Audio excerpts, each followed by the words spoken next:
시청자 여러분 안녕하십니까. 하루의 뉴스를 정리해드리는 YTN 뉴스라이트입니다. 지난주 단행된 차관급 인사들에게 대통령이 직접 임명장을 수여하는 이례적인 장면이 연출됐습니다. 이권 카르텔과 싸워달라는 주문과 함께 정확한 인사평가도 주문했는데 고위 공무원들에 대한 대폭 물갈이 인사가 초일기에 들어갔다는 분석이 나옵니다.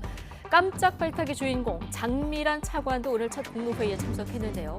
민주당 강성 지지층에선 인신공격성 발언이 멈추지 않는 이유는 어디에 있을까요?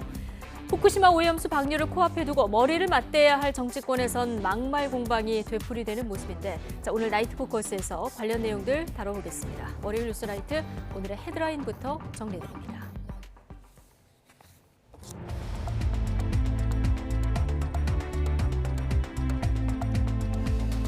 7월 3일 월요일 뉴스나이트 주요 뉴스입니다. 오늘 서울 낮 기온이 35도에 육박하며 올해 들어 가장 무더웠습니다. 내일은 장마전선이 북상해 수도권의 최고 150mm가 넘는 폭우가 내릴 것으로 보입니다. 국제원자력기구 IAEA 사무총장이 내일 기시다 일본 총리를 만나 오염수 방류 계획을 평가한 최종 보고서를 전달합니다. 일본 정부는 여름 방류 계획에 변함이 없다는 입장을 밝혔습니다. 윤 대통령이 차관급 인사들의 직접 임명장을 주면서 이권 카르텔과 가차없이 싸워달라고 주문했습니다. 환경부는 차관 발표 직전에 1급 공무원 전원이 사표를 제출한 것으로 전해졌는데 물갈이 시도탄이 아니냐는 관측이 나오고 있습니다. 교육부가 사교육 카르텔 의혹과 관련해 2건을 경찰에 수사 의뢰했습니다.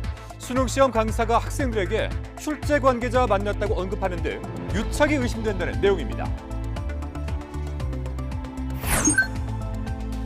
민주노총이 정권 퇴진과 최저임금 인상을 요구하며 총파업에 들어갔습니다.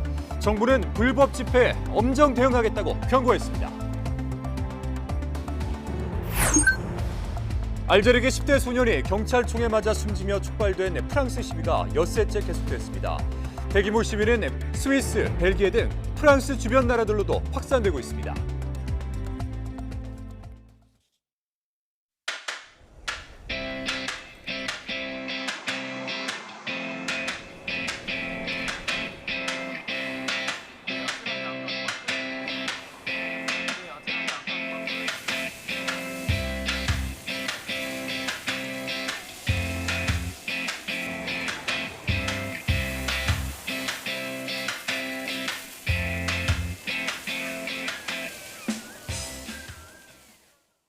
네, 손부채 정도로는 어림없는 무더위에 오늘 하루 어떻게 보내셨습니까? 서울 낮 기온은 올해 들어서 가장 높은 34.9도까지 치솟았습니다.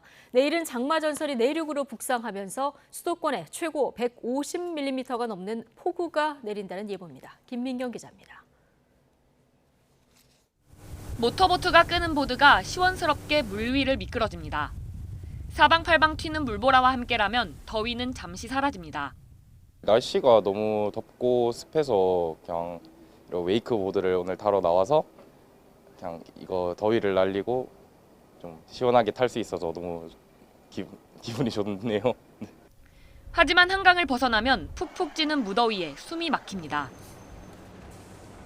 마치 찜통 속에 들어와 있는 듯 매우 뜨겁습니다. 이 더위를 직접 체감해보기 위해 잠시 걸어보겠습니다. 따가운 햇살에 땀이 나기 시작하고 열기에 얼굴도 빨개지기 시작합니다. 걷기 전 32.8도였던 머리 표면 온도는 10분 뒤 48.3도로 무려 16도나 올랐습니다. 서울 공식 기록은 34.9도, 올여름 들어 가장 높았습니다. 비공식으로는 경기도 성남시 순회동 기온이 사람 체온보다 높은 37.5도를 기록했습니다. 이 같은 폭염은 다시 폭우를 불렀습니다. 내일부터 장마전선이 북상하며 전국에 장대비를 뿌릴 걸로 보입니다. 수도권과 충남, 호남, 제주도에는 150mm 이상, 강원 내륙과 충북에도 120mm가 넘는 큰 비가 오겠습니다. 4일 밤부터 5일 새벽 사이 국지적으로 강한 비가 내릴 것으로 예상됨에 따라 시설물과 안전사고에 각별한 주의가 필요합니다. 이미 많은 비가 내려 지반이 약해진 상황에서 또다시 폭우가 예보돼 산사태와 축대 붕괴 등에 대한 각별한 주의가 필요합니다. YTN 김민경입니다. 폭염특보가 내려진 오늘 충청남도에서 온열 질환자가 2명 발생했습니다. 오전 11시쯤 충남 천안시 성거읍에 있는 한 공장에서 일하던 20대 남성이 열경련을 일으켰고 오후 3시 반쯤에는 금산군 부리면 건설 현장에서 40대 남성이 폭염에 실신해 병원으로 옮겨졌습니다. 소방당국은 두 남성 모두 호전돼 건강에 큰 이상은 없는 것으로 파악하고 있습니다. 오늘 낮 12시쯤에는 전북 고창군 해리면에서 외국인 노동자 58살 A씨가 열경련을 일으켰습니다. A씨는 밭일을 하다가 탈수 증상을 호소했고 차로 병원으로 이동하던 중 온열 질환이 나타나자 소방에 신고했습니다. 구급대가 도착했을 당시 A씨의 체온은 39.2도로 높았고 1분당 심박수도 160회로 이른바 빈맥 증상을 보이는 것으로 파악됐습니다. 국제원자력기구 IAEA 사무총장이 내일 기시다 일본 총리를 만나 후쿠시마 원전 오염수 방류 계획을 평가한 최종 보고서를 전달할 예정입니다. 일본 정치권에서 여름 해수욕 기간은 피하자는 의견도 나왔지만 일본 정부는 여름 방류 계획에 변함이 없다는 입장을 밝혔습니다. 도쿄에서 김세호 특파원입니다. 라파엘 그로시 IAEA 사무총장이 일본을 찾아 기시다 후미오 총리와 하야시 요시마사 외무상과 만납니다. 후쿠시마 제1원전 오염수 방류 계획을 평가한 IAEA 최종 보고서를 전달하고 평가 내용을 설명하기 위해서입니다. 이미 6차례 발표된 IAEA 중간 보고서는 방류에 대해 문제가 없다고 밝힌 만큼 비슷한 의견을 내놓을 가능성이 큽니다. 그로시 사무총장은 또 후쿠시마 제1원전을 찾아 IAEA 사무소를 개설하고 오염수 방류 처리가 국제 기준에 맞게 이행되는지 살필 계획입니다. 이런 가운데 야마구치 나소 연립여당 공명당 대표는 해수욕 기간, 즉 여름에는 방류를 피하면 좋겠다는 의견을 밝혔습니다.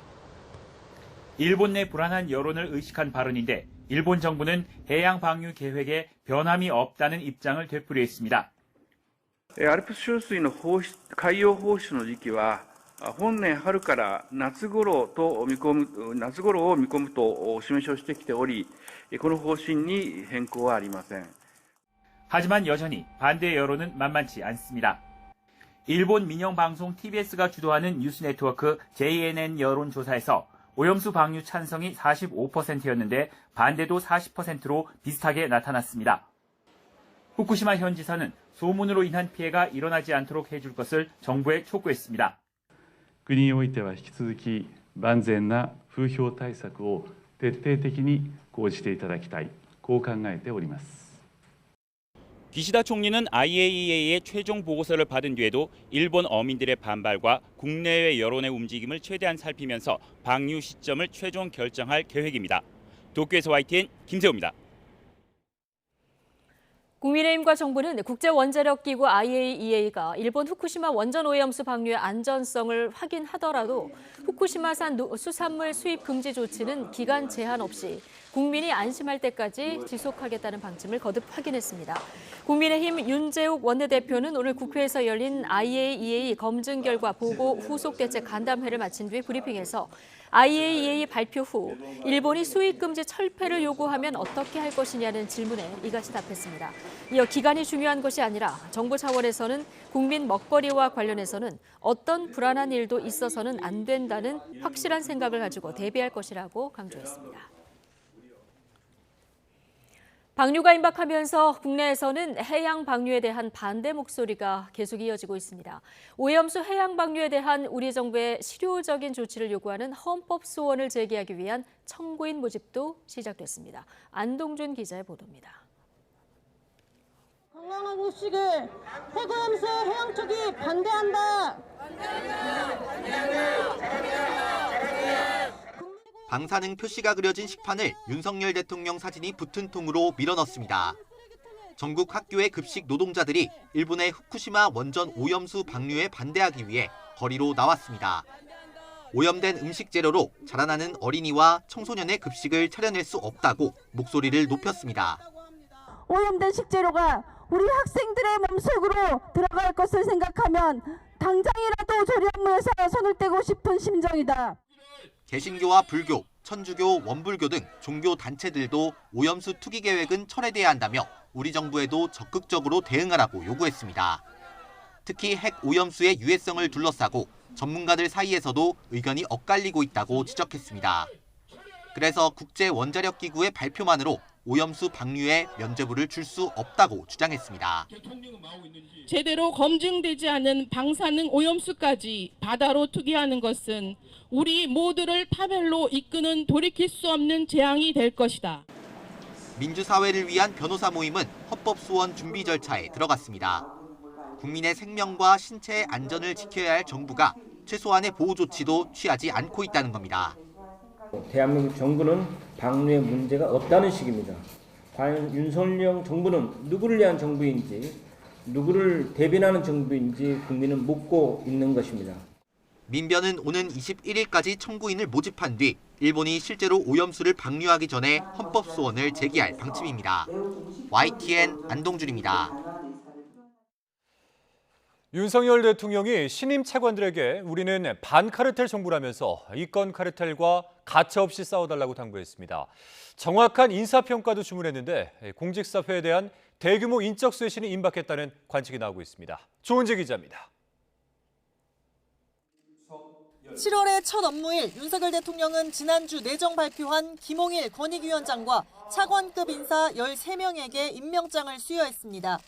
차관급은 국무총리가 주던 관례를 깨고 이례적으로 대통령이 용산에서 직접 만났고 사진 촬영 모습까지 공개했습니다.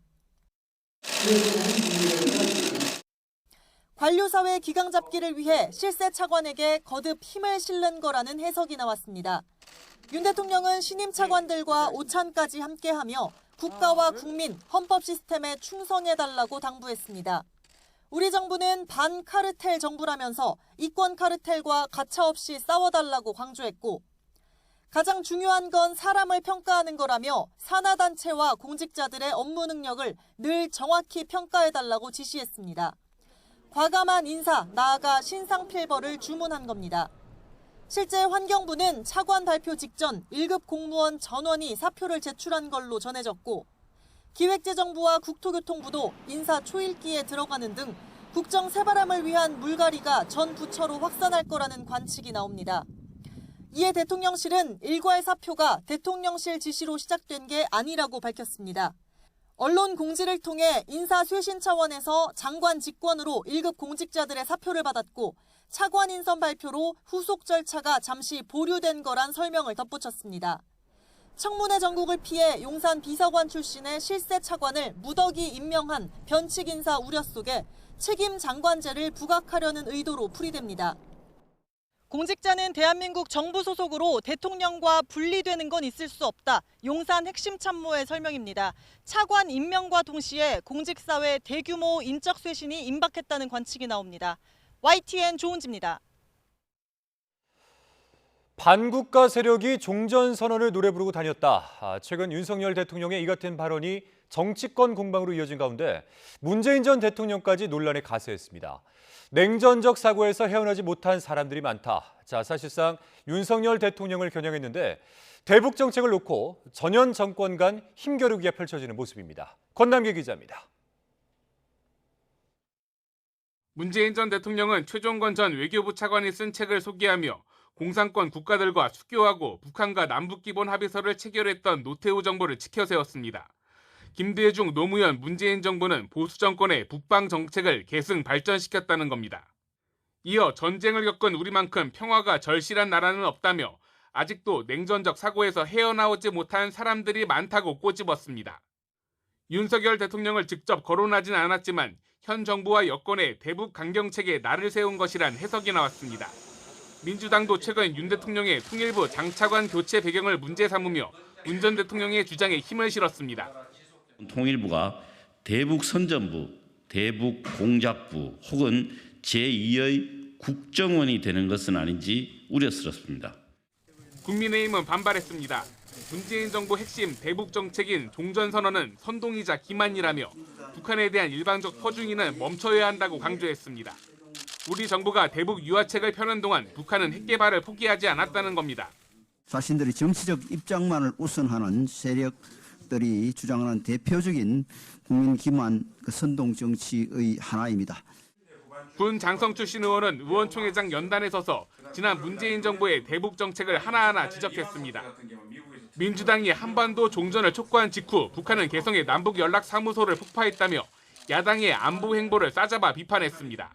민주당이 한반도 종전 촉구 결의안 한 다음 날 우리 연락사무소 파괴되죠. 그러니까 송영길 당시는 외통위원장이었는데 전 대표가 유명한 말 했지 않습니까?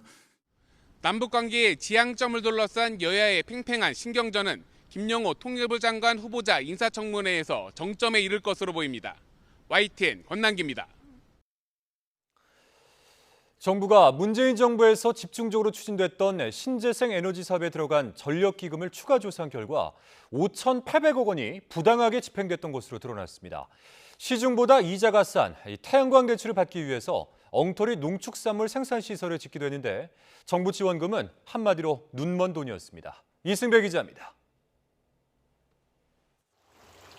건물 옥상마다 태양광 시설이 설치됐습니다. 버섯을 재배하겠다고 허가를 받았는데 실제로는 경작을 전혀 하지 않았습니다. 다른 지역에 있는 곤충 사육사도 마찬가지. 사육 설비는 온데간데 없고 내부엔 폐자재만 가득합니다. 연 2% 이하의 태양광 대출 조건에 맞추려고 농축산물 생산시설로 위장한 겁니다. 태양광에 쏟아부은 정부 지원금은 말 그대로 눈먼 돈이었습니다. 가짜 세금 계산서로 공사비를 부풀려 과다 대출을 받은 경우는 부지기수, 대출을 받은 뒤 다시 액수를 줄여 세무당국에 신고한 탈세 정황도 다수 확인됐습니다. 한 마을 이장은 마을 창고를 짓겠다며 발전소 주변 지역에 주는 보조금을 받아 땅을 산 뒤 육촌에게 되팔았습니다. 보조금으로 관용차를 산 자치단체도 있습니다. 국무조정실 정부 합동 부패 예방 추진단이 이번에 적발한 관련 비리 규모는 5,800억 원, 지난해 1차 조사 때와 합치면 모두 8,400억 원에 달합니다. 문재인 정부에서 집중적으로 추진됐던 신재생 에너지 사업에 들어간 전력기금을 조사한 결과입니다. 정부는 작년 9월 1차 발표 이후 약 8개월간 관계부처 합동점검 TF를 구성하였으며 2차 실태 점검을 진행한 결과 전력산업기관 기금 사업에 대한 전반적인 부실을 다시 한번 확인하였습니다. 정부는 이번에 적발된 사례 가운데 626건을 수사 의뢰하고 85건에 대해서는 관계자 문책을 요구하기로 했습니다. 특히 부당 집행된 지원금 가운데 404억 원을 환수하고 부당하게 대출된 금액 역시 금융당국과 협의해 회수를 추진하기로 했습니다. YTN 이승배입니다.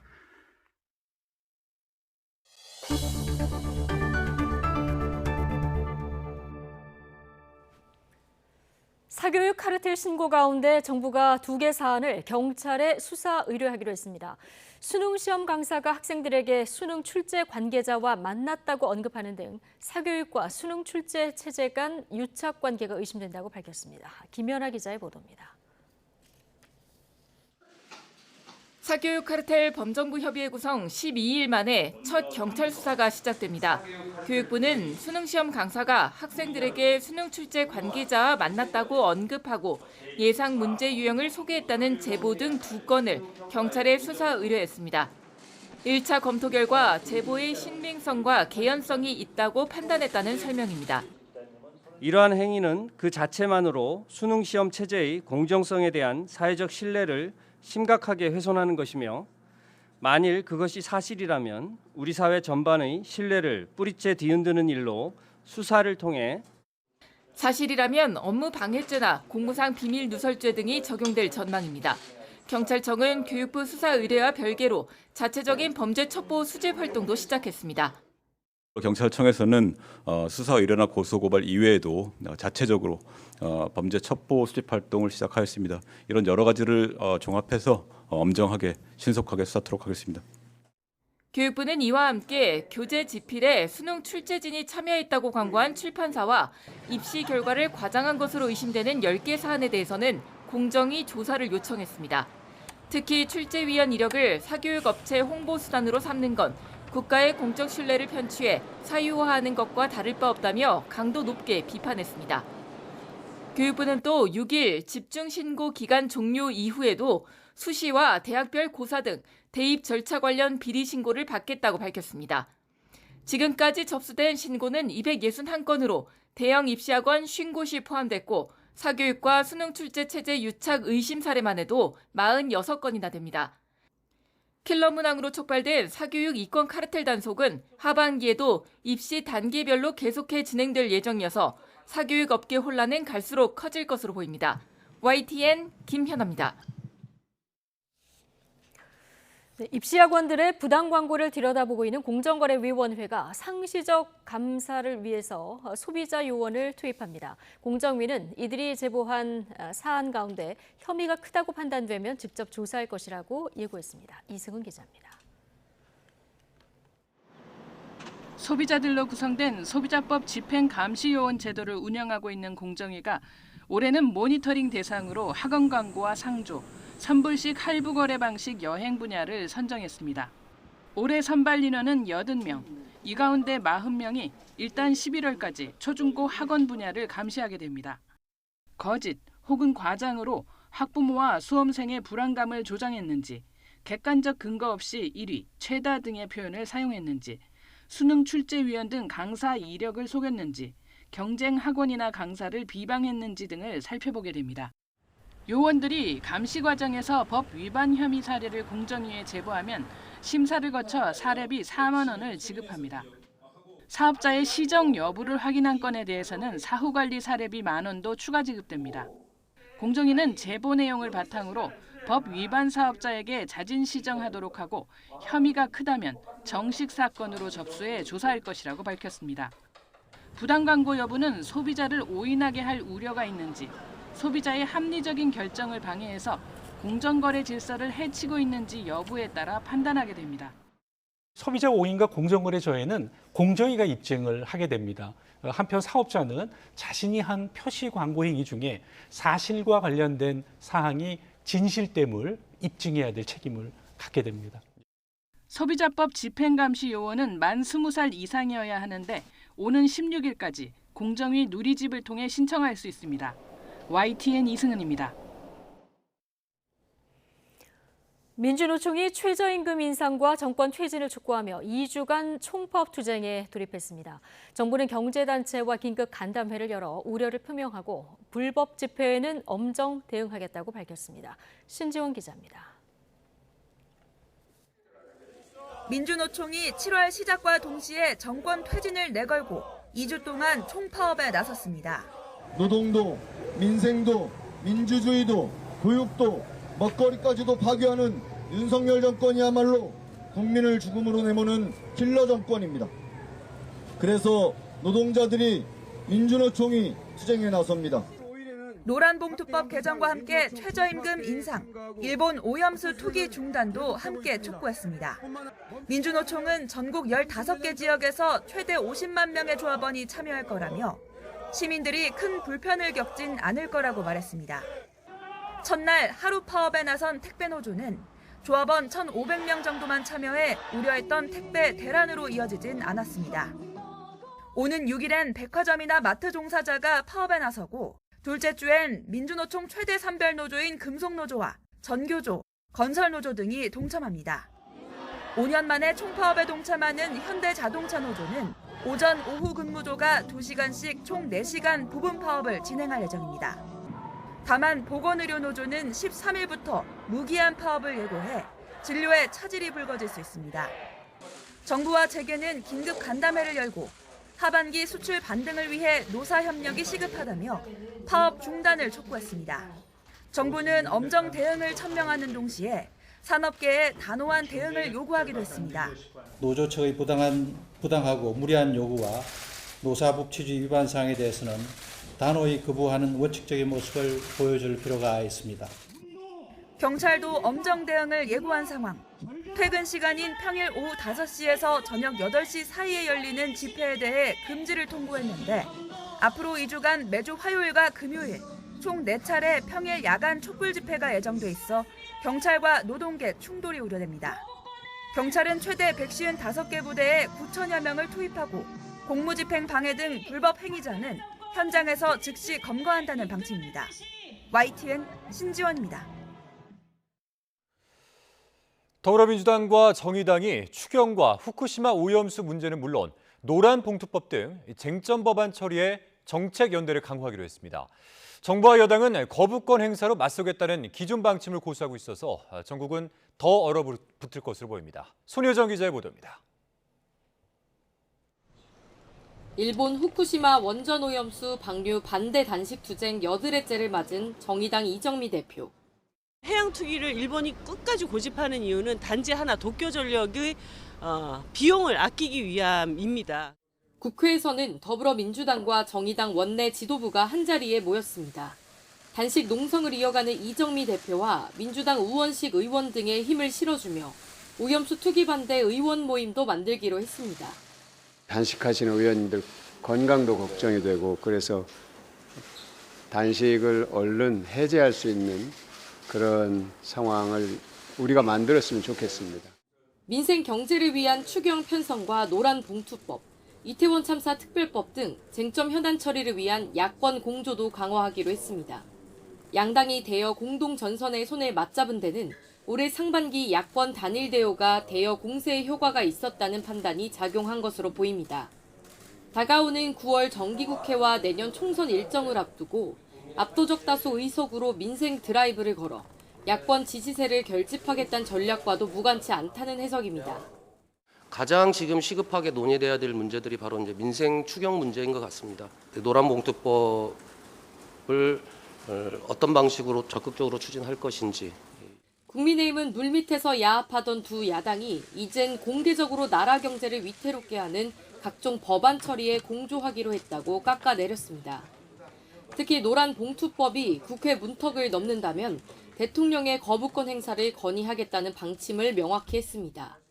국민의 관점에서 보면은 반드시 막아야 될 악법입니다. 그래서 당연히 이 악법을 막기 위한 우리 국민의힘이 할 수 있는 조치 당연히 할 것입니다. 하반기 국회에 들어서자마자 공조를 강화한 야권의 동향에 촉각을 곤두세우는 가운데 대통령실도 국회 내 수기 없이 만들어진 법이라 판단되면 거부권 행사를 적극 검토할 것으로 예상됩니다.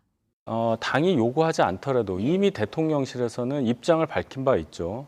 만약에 이번에 또 통과가 된다면 같은 상황을 우리가 맞이할 수 있다. 저는 이렇게 예상합니다. 민주당과 정의당이 쟁점 법안을 강행 처리한다면 양곡관리법과 간호법에 이어 세 번째 거부권 사태가 빚어질 가능성이 큽니다. 현재 분위기론 여야 모두 물러나지 않을 태세라 정치권의 대치 전선이 더 가팔라질 것이란 우려도 나오고 있습니다. YTN 손효정입니다. 정부가 이른바 제3자 변제 해법을 수용하지 않은 강제징용 배상 소송의 원고 4명에게 지급할 예정이던 배상금을 법원에 공탁하는 절차를 개시했다고 외교부가 발표했습니다. 앞서 정부는 2018년 대법원의 배상 확정 판결을 받은 강제징용 피해자와 유족 15명의 판결금과 지연 이자를 일본 피고기업 대신 행정안전부 산하 일제 강제동원 피해자 지원재단이 지급한다는 제3자 변제 해법을 지난 3월 6일에 내놓았습니다. 재단 측은 일본 기업에 직접 배상 등을 요구하며 제3자 변제를 거부해왔던 원고 4명 몫의 판결금을 법원에 공탁하는 절차를 개시했습니다. 정부안을 거부하는 강제동원 피해자 측 법률 대리인은 외교부 청사 앞에서 기자회견을 열고 공탁은 불법적이고 부당한 조치라고 반발했습니다. 또한 정부가 대면으로 충분히 설명하지 않았다며 공탁서가 제출되면 유효하지 않다는 의견서를 제출할 예정이라고 밝혔습니다. 다음 소식입니다. 출산한 이력은 있지만 출생 신고가 이루어지지 않은 이 영유아 사례를 조사할수록 소재를 알 수 없는 이른바 사라진 아이의 숫자도 급증을 하고 있습니다. 경찰 조사를 받게 된 친부모 다수는 아기를 베이비박스에 두고 왔다고 진술했는데 경찰은 이런 경우에도 유기 혐의를 적용할 수 있는지 검토하고 있습니다. 우정호 기자의 보도입니다. 정부가 통보한 출생 미신고 아동은 경기 북부 지역에서만 150명이 넘습니다. 경찰은 이 가운데 수사를 의뢰받은 6명의 행방을 추적하고 있습니다.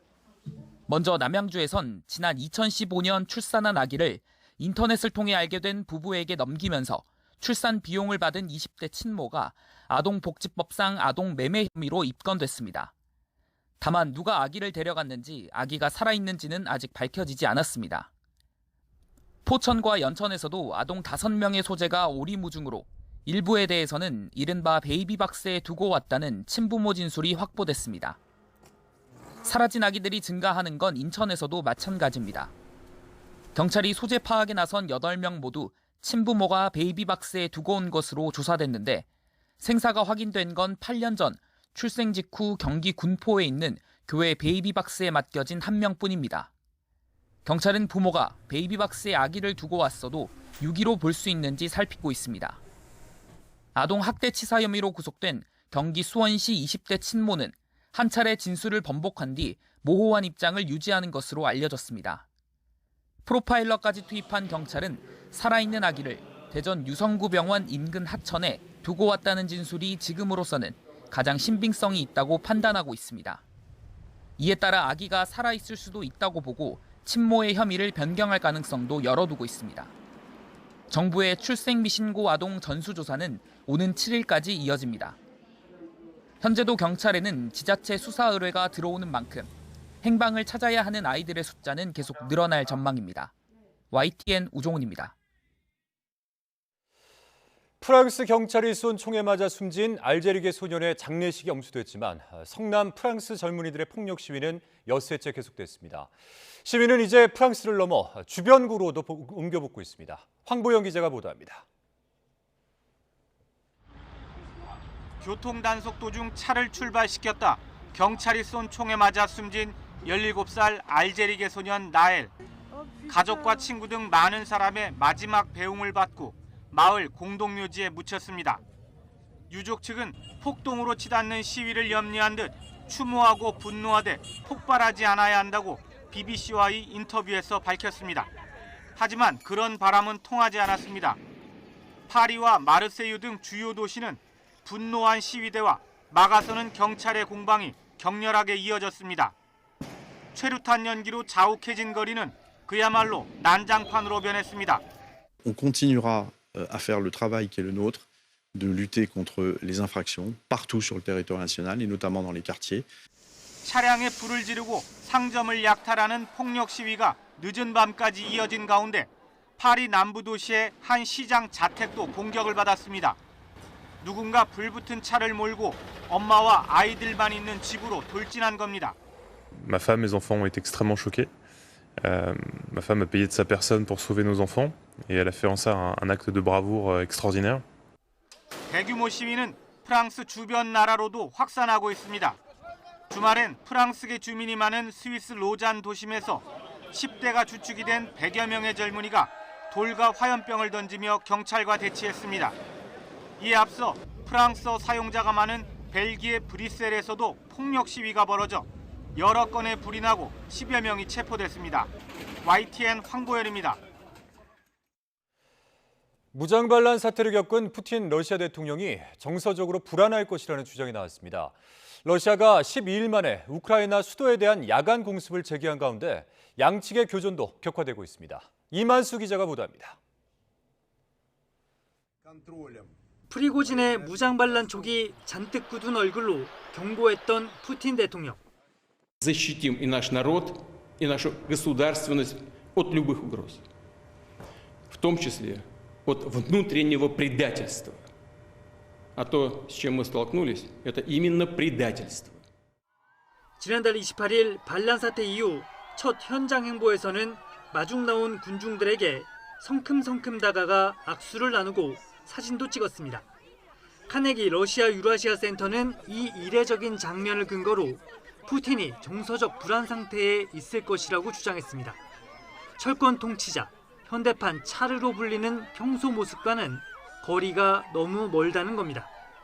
핵심 측근의 무장 반란에도 푸틴은 여전히 안정적 국정 운영을 강조하고 있는 가운데 러시아는 대반격에 나선 우크라이나에 대한 공세도 강화하고 있습니다. 우크라이나 동남부에 무차별 포격을 가해 민간인 여러 명이 목숨을 잃은 데 이어 12일 만에 수도 키이우에 대한 야간 공습도 재개했습니다. 또 지난 5월 치열한 전투 끝에 겨우 점령한 우크라 동부격전지 바흐무트에 대한 병력 지원도 한층 강화했습니다. 우크라이나는 러시아군의 미사일과 드론 공격을 막아내고 막대한 타격을 주고 있다면서 연일 승리를 자신하고 있습니다. Нашими ракетами був затоплений російський флагман. І це було настільки принизливо для Кремля, що вони й досі бояться оприлюднювати всі деталі тієї втрати. Потужна участь військово-морських сил в спільній операції. 측근의 배신에도 건재함을 과시해야 하는 푸틴 대통령. 더는 밀릴 수 없는 우크라이나. 양측의 교전은 갈수록 격화하는 양상입니다. YTN 이만수입니다.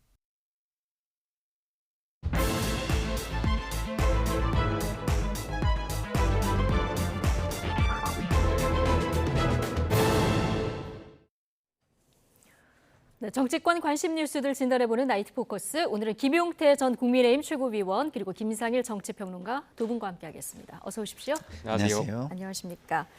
자, 지난주 단행된 차관급 인사에 대한 임명장 수여식이 오늘 있었는데요. 보통 차관 임명장은 국무총리가 수여하는 것으로 알고 있는데 오늘 대통령이 직접 수여했어요. 좀 이례적인데 어떤 의도가 있다고 보십니까? 오늘 임명장을 받으신 분들은 국무위원은 아니지만 네. 대다수가 헌법상 이제 정부위원입니다. 그래서 정부위원으로서의 역할을 하실 텐데요. 그러니까 이들이 국회 요구를 받아서 국정 상황을 설명할 의무도 있으시고 지금 또 국회 상황, 전국 상황이 되게 어려운 상황이잖아요. 여소야대 상황이고 장관이 교체될 수 있다는 그런 이야기들이 있었지만 여당의 국정 운영하는 입장에서 장관을 교체하게 되면 이제 청문회 문제도 있고 현실적으로 그렇죠. 어려운 문제가 있다 보니까 지금 차관 인사는 사실 장관급 차관이라고 저는 생각해요. 그래서 장관급 차관. 그래서 대통령께서 아무래도 힘을 실어주려고 하셨던 것 같고 지금 전방위적으로 어떻게 보면은 어떤 현안이 굉장히 많은 국정 운영 상황을 동력을 드라이브를 강하게 걸어야 되는 상황에서 차관급 인사들에게 힘을 실어주기 위한 의도가 아니었나로 해석됩니다. 네, 장관급 차관이다라는 얘기를 해주셨는데 오늘 차관들에게 우리는 반카르텔 정부다. 자, 가차없이 그 카르텔과 싸워달라 이 얘기를 했는데 자, 대통령 집권 2년차 어떤 국정 동력의 키워드를 꼽아보라고 한다면은 이권 카르텔 타파 이렇게 지금 대통령실에서 보고 있는 것 같습니다. 그렇게 얘기하면 일부 검사들, 전관들의 이권 카르텔을 제일 먼저 깨셔야 되는 거 아닌가요? 저는 그런 생각이 드는데 우리나라에서 이권 카르텔 이러면은 제가 볼 때는 일부 검사 출신 분들만큼 강한 분들은 저는 못 본 것 같아요. 그래서 지금 관료 사회나 이런 데에 그 이권 카르텔을 깨시겠다고 하는데 그분들이 과연 그것을 본인들이 뭐 그렇게 이권을 챙기려고 해서 그랬을까요? 저는 그렇지 않다고 보거든요. 지금 오히려 그 지도층에서 잘못하기 때문에 그런 것들이 그렇게 그 이완되고 공직사가 이완되고 이러는 게 발생하는 것이지 그분들의 책임으로 돌리려고 하는 것 자체가 저는 잘못됐다고 보고요. 좀 전에 우리 김용태 최고께서 장관급 차관이라고 얘기했는데 그게 문제예요. 그렇게 하면 안 됩니다. 관료제는 역사적으로 이 근대국가 만들어진 이후에 가장 안정된 시스템이에요. 그 시스템을 제대로 돌릴 생각을 해야지 거기에 어떤 힘 있는 사람을 보내가지고 그걸 장악해가지고 마음대로 돌리려고 한다? 그러면 그 안정된 시스템이라는 근대성이 깨지는 거거든요. 근대성이라는 위계 질서가 그대로 지켜져야 된다는 말씀이시죠. 시스템이 깨지는 거죠. 시스템이. 그 시스템을 무시하는 거는 이제 그 MB 정부 때의 모습을 계속 이어받으려고 하는 것 같아요. 그때가 그 박영준 왕차관이라고 있었거든요. 그래서 그 왕차관을 국무차장을 시키면서 차관 회의에서 모든 국정을 다 운영하는 그런 방식을 채택을 해서 사실상 국정을 운영하다시피 했었는데 그때를 또 차용해가지고 차관들로 하여금 차관들이 아무래도 좀 더 살림살이에 깊이 관여하고 막 이러지 않습니까? 그러다 보니까 그러려고 하는 거 아닌가 이런 생각이 드는데 그냥 독창적으로 좀 더 좋은 미래 비전을 가지시고 국민과 함께 하시려는 노력을 하셨으면 좋겠습니다. 이런 식으로 과거에 했던 어떤 어떻게 보면 그게 정도가 아니거든요. 편법들을 동원해가지고 지금 상황을 타파하시려고 하는 거는 결과적으로는 그렇게 좋은 결과를 맞이하지 못할 것이다. MB 정부처럼 저는 이렇게 생각이 듭니다. 자, 실세 차관이라는 거는 좀 시스템에 거스르는 거다 이런 얘기를 해주셨고요. 더불어서 이권 카르텔에 대한 평가까지 좀 덧붙이실 말씀 있으실까요? 차관들의 예. 실세가 있다라는 것은 제가 말씀드렸던 것은 현실 정치의 측면을 좀 말씀드렸던 것 같습니다. 그러니까 여소야대 상황에서 지금 예. 야당이 이제 반대를 위한 반대를 하고 있지 않습니까? 뭐 후쿠시마 오염수 이따가 뒤에서 다루겠지만 지금 굉장히 자극적인 언행들을 하면서 굉장히 반대를 위한 반대를 해가고 있고 이러한 상황에서 과연 청문회, 여소야대 상황에서 야당이 과연 건강하고 건설적인 청문회를 할 수 있을까? 그러한 측면에서 차관인을 임명하면서 아무래도 국정 운영 네. 이런 상황을 돌파하려는 의지였다고 저는 해석이 되고요. 예. 그러니까 이권 카르텔 말씀하셨는데 카르텔이라는 단어에 있어서 저는 동의하는 부분도 있고 동의하지 않는 부분도 있습니다만 아마 제가 생각하기에 대통령의 말씀은 지금 오늘 임명된 차관들이 각 부처가 현안들이 많습니다. 뭐 환경부 같은 경우는 태양광 보조금 예. 사업에 관련된 어떤 카르텔 과거 이런 것들이 있었고 뭐 해수부 같은 경우는 오염수 문제도 있고요. 노동부 같은 경우는 오랫동안 또 건설 노조에 대해서 어떤 이권에 개입된 그런 문제들. 그러니까 각 부처마다 어떤 굉장히 지금 카르텔이라고 표현하기 좀 그렇습니다만 어쨌든 예. 그런 문제들이 있기 때문에 대통령께서 이 차관들에게 어떤 특명을 부여하시고 말씀하시지 않았을까 그런 의미의 말씀이셨던 것 아닌가에 대한 제 개인적인 해석이 있습니다. 예. 오늘 그 임명장을 받은 차관 가운데 역시 가장 눈에 띄는 분은 장미란 교수, 장미란 차관인데요. 자, 뭐 민주당 강성 지지층들 네. 사이에서 좀 도 넘은 인신 공격성 네. 발언도 나오고 있고요. 네. 민주당 자체에서는 좀 평가가 엇갈립니다만은 오선의 안민석 의원 같은 경우는 체육 개혁을 위해서 뭐 했냐 이런 비판의 글을 또 SNS에 남기기도 했거든요. 네. 또 어떻게 보십니까? 글쎄요, 저는 뭐 안민석 의원께서 뭐 그렇게 이야기하는 것도 일부는 이해를 하지만 이제 시작하는 거잖아요. 그 시작하는 입장에서는 저는 잘하라고 격려를 해주는 게 좀 맞는 것 같습니다. 그리고 그동안 어떤 것에 목소리를 적극적으로 내지 않았다고 해서 그거에 대한 고민이 깊지 않았다라고 얘기하는 거는 아직 모르는 일이에요. 예. 고민이 깊었으나 현실 세계에서 이루어지는 것들이 자기하고는 어떤 색이 안 맞는다든가 아니면은 자기 생각과는 좀 다른 방식으로 간다든가 이렇기 그리고 때문에 목소리를 낼 위치에 있는지 없는지도 그렇죠. 좀 봐야 되죠. 네. 예. 그렇기 때문에 저는 뭐 자리가 사람을 만든다는 얘기가 있어요. 그러면 그 자리에 가면 기본적으로 그 자리가 할 수 있는 시스템은 뒷받침이 된다는 뜻입니다. 그 다음부터는 인성과 성실함과 그 다음에 어떤 창의력과 노력과 이런 것들이 그 자리에서 빛을 발하게 하는 것이거든요. 예. 근데 어떤 개인이 너무 잘나가지고 어느 자리에서 잘하는 거는 저는 아니라고 봐요. 그렇기 때문에 장미란 그 차관, 뭐 전 그 역도 선수였던 차관께서는 뭐 굉장히 성실한 모습을 보여줬고 그 세상에 대한 어떤 밝은 어떤 일들을 통해 가지고 세상을 밝히는 일을 좀 하고 싶어하는 그런 모습들이 좀 있었잖아요. 예. 그래서 그런 모습들이 좀 더 빛을 발한다면 훌륭한 차관이 되실 거예요. 그러면 저는 이렇게 얘기를 해주고 싶어요. 아, 그런 부분을 좀 잘하셔라. 기대한다. 예? 그리고 그렇게 하시면은 가가지고 제가 옆에서 뭐 빗자루 질이라도 하겠다. 뭐 이렇게 얘기를 하면 좀 더 그런 마음을 기를 받아서 잘 하시지 않겠습니까? 지금부터 막 공격을 하면 어떻게 되겠어요? 예. 그 공격에 대응하고 방어하기 위해서 마음이 나빠지고 그 선한 마음으로 하려는 일은 잊혀지고 이것과 대응하는 데만 에너지가 다 집중될 거 아니겠습니까? 저는 그런 건 혐오의 정치, 갈등의 정치라고 생각해요. 그래서 지금 시작하는 사람들에게는 아무리 좀 미흡한 점이 보여도 그 선배들의 입장에서는 먼저 격려해주고 잘해라고 하고 좋은 부분을 부각시켜주는 게 저는 맞다고 봅니다. 예. 뭔가 응원의 메시지로 좀 당부의 마음을 전했으면 어땠을까 이런 의견이신데 뭐 민주당 내에서 가장 탁월한 인사다 이런 반응도 또 있어요. 저도 그렇게 생각합니다. 네. 그러니까 조금 전에 제가 차관으로서 여소야대 상황에서 국정 상황을 돌파할 수밖에 없었다고 말씀드렸던 이 상황을 안민석 의원께서 지금 방증하신 것 같아요. 그러니까 장미란 차관에 대해서 국민 대다수가 아마 탁월한 인사였다라고 평가하실 것 같은데 그조차도 지금 안민석 의원은 비판을 넘어 비난을 지금 비아냥까지 하시는 거잖아요.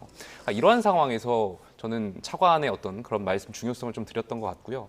그러니까 장미란 차관 같은 경우는 현역 국가대표로서 굉장히 많은 역할을 해오셨고 좀 엘리트 체육이라든지 생활체육이라든지 이 분야에 있어서 본인이 직접 경험하신 바에 따라서 저는 행정, 스포츠 행정에 잘 역할을 하실 수 있을 거라고 생각되거든요. 그래서 이러한 부분에 있어서는 야당도 좀 칭찬과 격려가 필요하지 않나 그런 좀 당부의 말씀도 드리고 싶습니다. 예. 자, 그리고 또 하나 짚어볼 부분이 장 차관 인사 나기 전에 일부 부처 1급 공무원들이 일괄 사표를 제출했다 이런 보도가 있었거든요.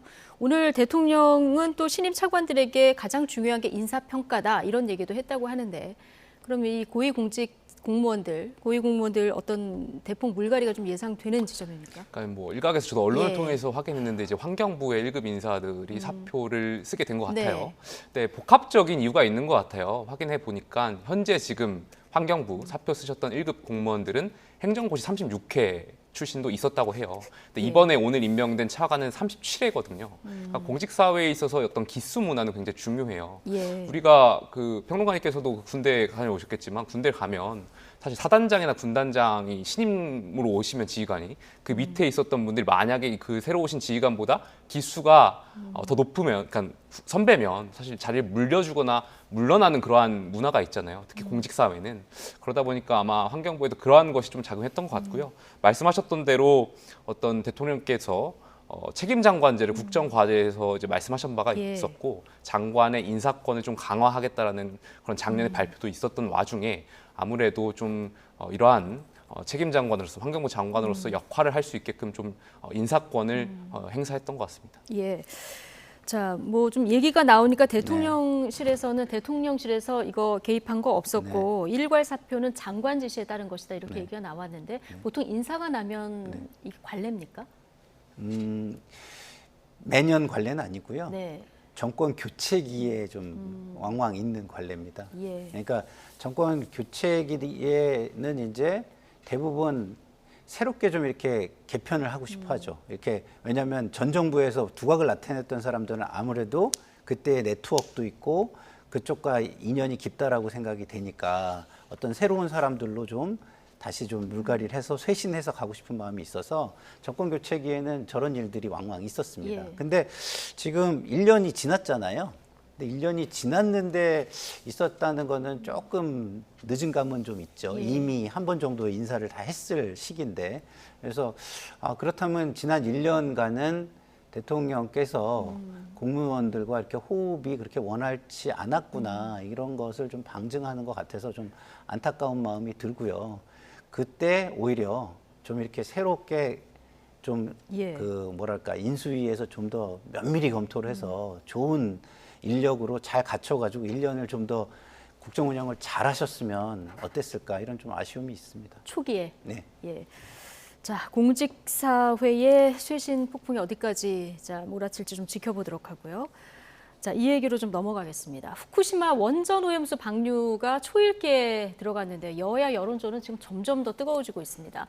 눈살을 찌푸리게 하는 막말과 퍼포먼스도 등장했는데요. 영상으로 먼저 보고 오시겠습니다.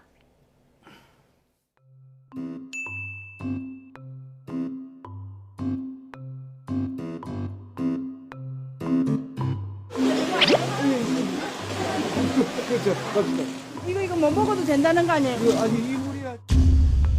국물 총리 보고 먹으라고 그랬잖아요. 방어보다 더 팍딱팍딱 드시대.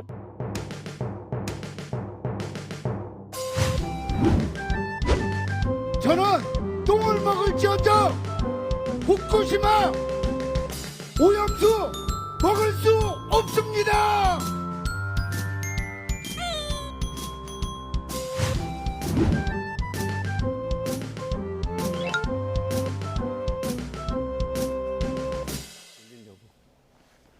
네.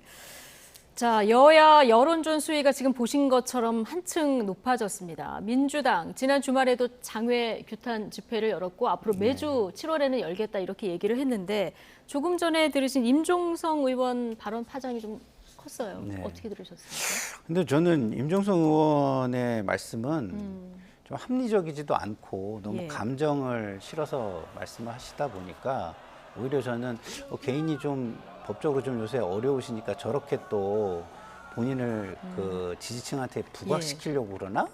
뭐 이런 좀 약간 꼼수 같은 느낌이 좀 들었어요. 안타깝지만. 네. 근데 국회의원이라는 자리가 저렇게 사람들을 선동하고 그러는 자리는 전 아니라고 봅니다. 왜냐하면 이건 제도권 안에 있는 자리잖아요.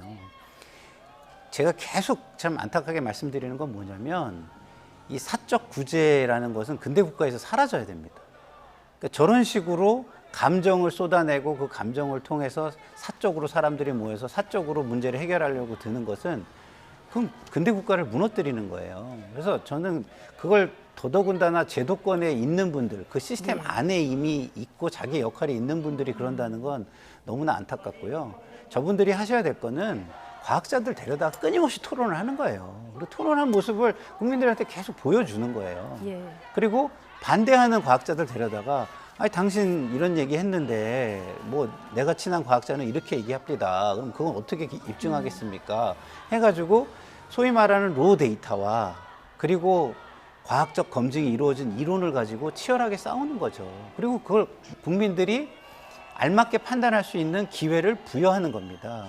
본인들이 그 기회를 부여하지 않고 기회를 뺏어서 내 말을 따르라는 식으로 그 기회를 가로챌 것이 아니라 저것도 그 선택의 기회를 가로채는 거거든요. 예. 감정적으로 이렇게 선동해가지고 그럴 일이 저는 아니라고 보고요.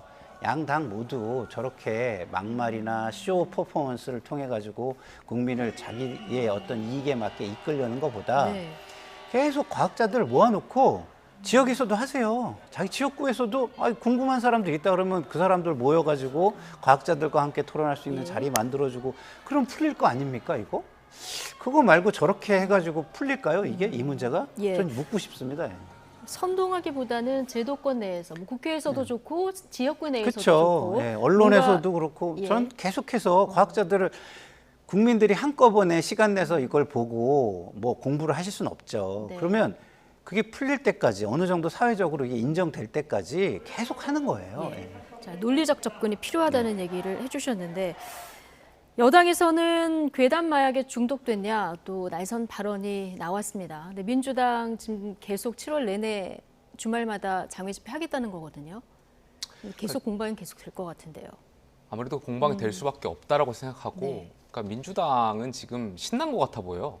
그러니까 이 문제를 그러니까 김상일 평론가 말씀처럼 끊임없이 토론하고 전문가들끼리 어떤 국민들 지금 불안하잖아요. 그리고 전문가들이라고 하시는 분들도 나와서 말씀하시는 거 보면 괴리감이 있어요. 약 극단의 전문가들이 말씀하시는 그 데이터라든지 어떤 근거가 다르기 때문에 국민들이 되게 불안한 상황인데 그럴 때일수록 정치권이 토론하고 어떤 중지를 모아야 되는데 민주당이 계속 장애 집회를 하면서 뭔가 이것을 총선까지 끌고 가겠다. 그러니까 국민 안심이라는 굉장히 중요한 관심사항을 지금 조금 전에 YTN에서 영상에서 봤지만 저는 코미디 빅리그 보는 줄 알았어요. 코미디 빅리그. 저는 정말 국민들께서 저 모습을 여야 할 것 없이 예. 정치인들의 저 유치하고 수준 낮은 행동들을 보시면서 아 정말 쟤네들 뭐 하나 국회의원이라고 하는 분들이 정말 국민의 대표가 맞나 네. 그러니까 내년 선거에서 정말 여야 할 것 없이 평가해야겠다는 생각이 굉장히 강해드셨을 것 같고요. 그러니까 저는 정말 국회가 수준 높은 품격 있고 품위 있게 지금 일본의 우쿠시마 그 오염수 관련해서 굉장히 많은 국민들이 불안해하고 있고 특히 아기를 가진 집안에서는 더 불안해하고 있거든요. 그렇죠. 그러니까 여기에 대해서 좀 전문가들의 의견을 바탕으로 해서 그런 수준 높은 대화와 토론이 있어야 될 것 같습니다. 예. 국민의힘 의원들은 장외 집회 아니고 노량진 수산시장을 계속 이제 찾고 있는데 자, 일부 의원이 수조물을 떠먹는 장면이 조금 논란이 됐습니다. 오늘 그 김영선 의원이 인터뷰를 했는데 총리한테 먹어보라 그래서 먹었다. 이 뭐 뇌송송 되나 먹어본 곳이다 이렇게 해명을 했습니다만은 국민들 보시기에는 조금 불편한 부분도 있었던 것 같고요. 불편하시게 보셨겠죠. 그리고 굉장히 유치하다라고 보셨을 것 같아요. 그 수조물을 먹는 행동, 글쎄요, 상식적이고 우리가 이제 많은 분들이 이제 문화인인데 문화적인 시각에서 봤을 때 이게 과연 정상적인 행동인가에 대한 생각들 많이 하셨을 것 같고요. 네. 저는 여당 의원들도 여기에 대해서 이런 것 자체가 저는 여당도 선동의 일종이라고 보여요. 그러니까 이 야당만 선동하는 것이 아니라 여당도 계속 국민을 안심시키려고 하는 그런 행동들 이것도 어떻게 보면 선동이거든요. 그러니까 여야가 지금 굉장히 내년 총선을 두고 후쿠시마 오염수를 어떤 총선의 아젠다로서 지금 삼는 것 같은데 여야 모두 지금 좀 자중할 필요가 있다 이런 말씀 드리고 싶습니다. 예. 지금 여야 꼬리 물기 공방에 대해서 뭐라고 평가를 하셨냐면 코미디 빅리그를 보는 것 같았다 이렇게 얘기를 하셨거든요. 자, 이게 어떻게 보면은 총선 전략이라는 분석도 지금 하신 것처럼 일각에서 나오는데 내년 총선의 국민들이 어떻게 평가할까요? 글쎄요, 그러니까 이 지금 양 당 모두가 자기 지지층만 보고 정치를 하는 거예요. 근데 제가 방송에서 계속 말씀드린 얘기가 뭐냐면은 지지층이 국민이 아닙니다. 국민이 되려면 지지층을 넘어서서 적어도 중도까지는 포괄해야 국민인 거지. 아니면 자기 편들끼리 그냥 다 해먹는 거가 되는 거잖아요. 근데 그런 세상은요, 바른 세상이 아니잖아요. 적어도 중도까지. 그리고 적어도 비판적 상대편까지는 아울러야 그걸 국민이라고 말할 수 있고 그들을 아우르려는 노력을 해야 되는데 저는 이제 야당 비판을 했으니까 여당 비판을 좀 하면 여당이 국정 운영을 하는 주체잖아요. 그리고 이번에 오염수 문제요. 사실은 대통령께서 일본 총리하고 만나가지고 국민을 안심시키기 위해서 시찰단을 보내겠다고 하신 거에서 시작된 거예요.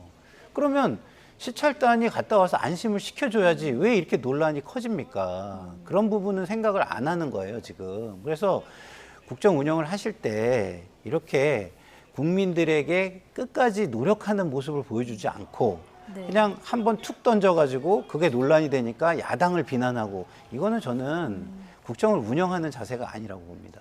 시찰단이 갔으면 그리고 그게 안심이 안 되는 사람들이 그거에 대해서 문제를 제기하면 끝까지 안심을 시키려는 노력을 해야지 왜 거기서 자기네 지지층 결집을 위해서 또 거기서 싸우자고 듭니까?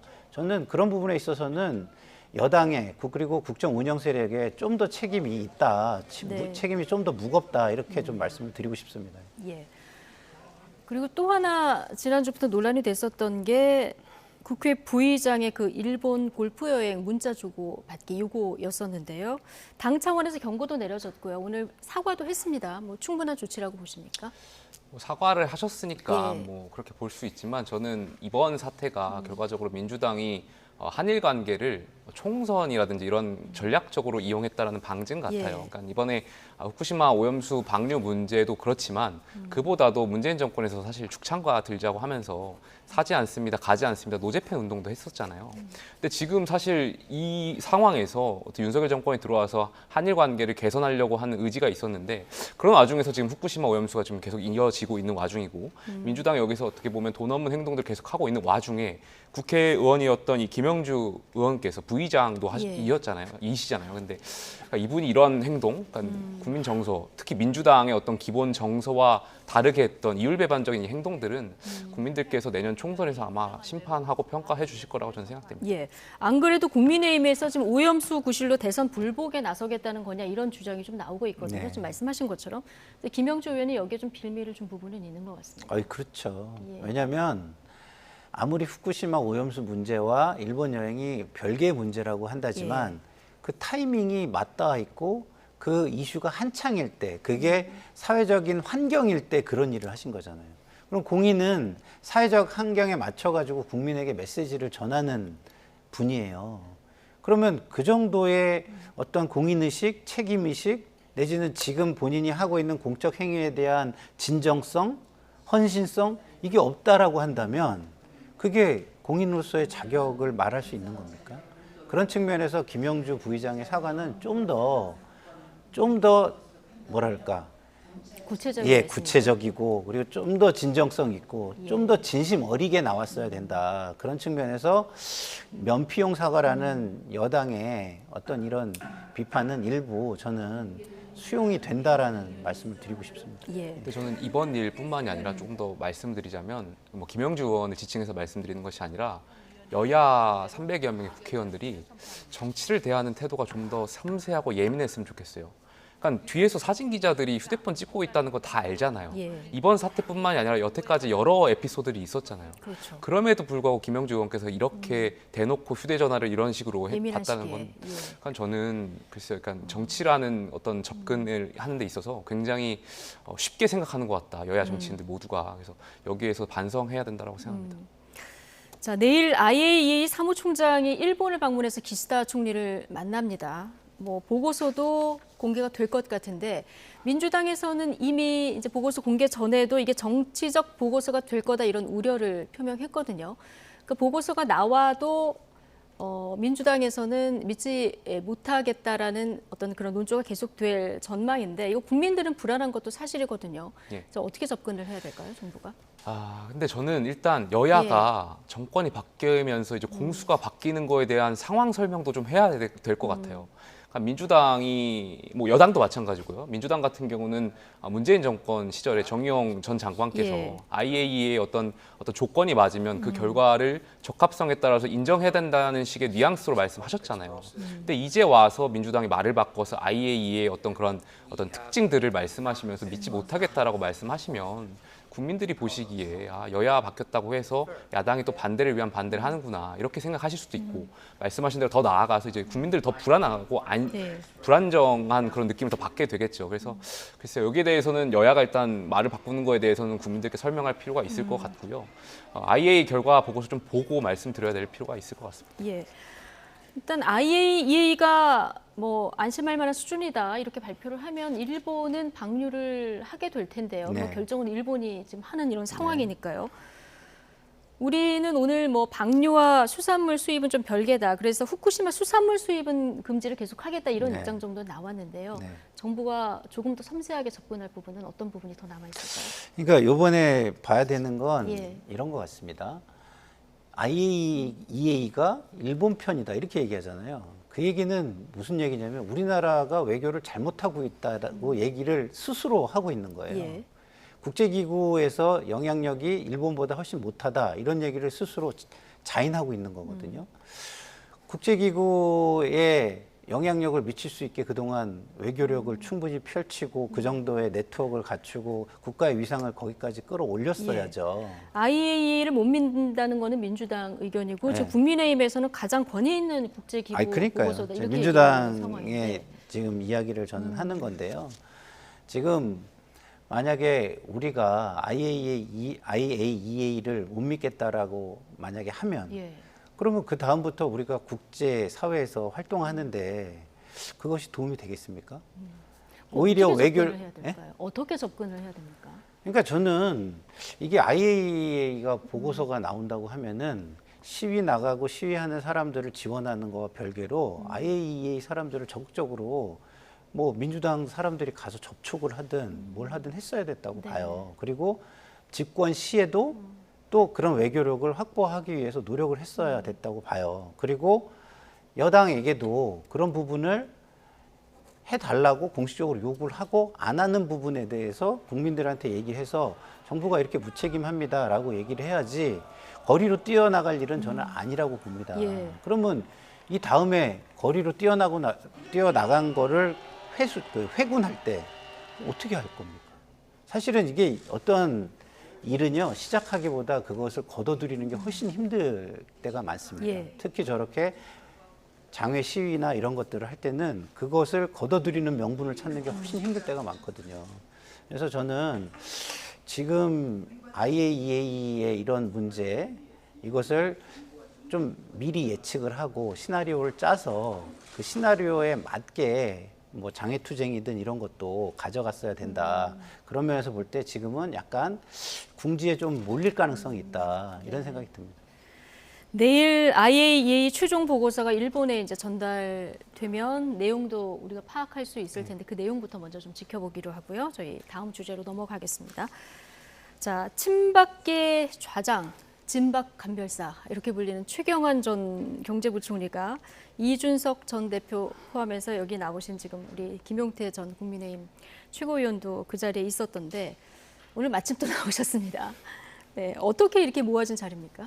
일단은 YTN 정보력이 정말 대단한 것 같습니다. 이게 언론에 나오기 전에 제가 여기 오늘 출연을 결심했는데, 그럼에도 불구하고 또 언론에 마침 어제 나오면서 이제 이슈가 돼가지고요. 근데 이게 기사화하거나 어떤 의도 평론가들이 말씀하셨던 것처럼 뭐 정치적인 해석을 담은 모임은 아니었습니다.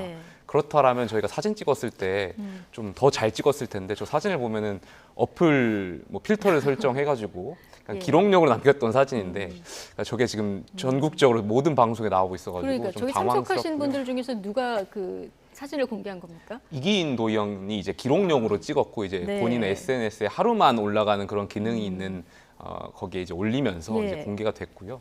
그러니까 만나게 된 배경은 사실 저 여당에서 어떻게 보면은 정치적인 어른이라고 하실 수 있는 분들이 사실 부재한 상황입니다. 그러니까 어른이라고 말하는 기성 정치인들도 사실 지난 작년부터 보면은 젊은 정치인들과 싸우고 어떻게 보면 국민들이 보시기에 밥그릇 싸움하는 것처럼 비춰질 수도 있고 어른으로서의 역할을 많이 못 하셨던 부분도 있잖아요. 물론 최경환 부총리께서 잘못하신 부분도 있고 거기에 따라서 형을 사셨고 형이 사면을 받으셨지만 어쨌든 이명박 정권 때 장관도 하셨고 박근혜 정권 때 부총리 하셨고 또 당의 원내대표로서 큰 흐름들을 봐왔잖아요. 그러니까 당이 잘하고 잘 못하는 것, 특히 잘 못하는 것에 대해서도 배울 점이 있다라고 생각하고 있고 그러한 것을 이제 젊은 정치인들한테 물려주고 싶었던 것 같아요. 그걸 저는 보수 정당의 레거시라고 표현하고 싶은데 그런 레거시를 좀 전달해주고 싶었던 그런 자리다. 그 이상 그 이하도 아니었다라고 생각되고요. 최경환 전 경제부총리가 그럼 젊은 정치인들을 좀 모으신 거군요. 이준석 전 대표한테 이제 요청을 해서 저 자리를 이제 만나게 된 것 같고요. 그러니까 일각에서는 뭐 보수 연합군이라는 이제 기사가 나가면서 원내 의원들이 굉장히 불쾌해한다라는 그런 인터뷰도 익명으로 나가고 있는 것 같은데요. 그러니까 너무 확대 해석하실 필요는 없어요. 저희가 뭐 저기서 작당 모의를 한 것도 아니고, 그러니까 저 자리에서 말씀 그 보수 연합군은. 그러니까 최경환 부총리께서는 제가 이렇게 말씀드리고 보니까 뭐 밥 한 번 먹고 와가지고 굉장히 막 옹호하는 것 같은데 그런 게 아니라 최경환 부총리께서는 윤석열 정권의 성공을 어디까지나 바라는 분이고 더 나아가서 보수 정권이 성공했으면 그런 마음을 담아가지고 정말 원론적으로 우리가 다 힘을 합쳐야 된다. 그러니까 거기서 뭐 특정 정치인들이 거론되는 것 같은데 그게 중요한 것이 아니고 언론에서 너무 과한 해석이 나오고 있다. 그게 중요한 것이 아니고 우리가 함께 하는 것이 중요하다. 뭐 이 정도로 해석하면 될 것 같습니다. 알겠습니다. 국민의힘 젊은 정치인이라고 하면은 김용태 전 최고위원도 계시고 저희 또 지난번 패널이기도 하셨거든요. 그 천하람 당협위원장도 젊은 정치인의 이제 대표 주자인데 저 자리에 없습니다. 천하람 위원장 같은 경우는 아마 전날 저희가 지난 금요일 날 만나고 있었는데 서울에서 만나다 보니까 순천에서 활동하는 천하람 위원장은 물리적으로 참석이 어려웠던 걸로 알고 있습니다. 물리적으로 거리가 멀어서. 자, 조금 전에 잠시 언급을 해주셨지만 최경환 전 경제부총리가 보수 가치에 동의할 수 있는 사람이 연합군으로 뭉쳐야 된다. 그러면서 뭐 나경원, 안철수, 유승민, 이준석, 박근혜 다 뭉쳐야 총선에서 이길 수 있다. 뭐 원론적으로 맞는 얘기인데요. 자, 이 얘기를 이 시점에 왜 했는지 또 궁금해하시는 분들이 있어서요. 근데 지금 우리 김용태 전 최고위원 말씀을 듣고 보니까 그걸 너무 이렇게 공식적인 메시지로 생각할 일은 아닌 것 같아요. 문제는 이준석 전 대표가 얘기한 것처럼 참석자 발로 과장된 이야기, 이게 맞는 해석인 것 같습니다. 근데 참석자 중에 한 분이 이거를 좀 적극적으로 뭐 좀 활용을 한 거죠. 근데 그분은 현실 정치에 좀 더 이렇게 조남을 들어보니까 뭐 맞닿아 있는 것 같아요. 그러다 보니까 이렇게 올린 것 같은데, 원래 그 상황, 그리고 그 자리가 어떤 자리냐 이런 성격에 의해서 메시지도 규정돼야 되는데 편하게 선후배가 만나서 그냥 자기들끼리 걱정을 하면서 나눈 얘기라면 그냥 그 얘기로 그냥 받아주는 것이 저는 좋다고 생각합니다.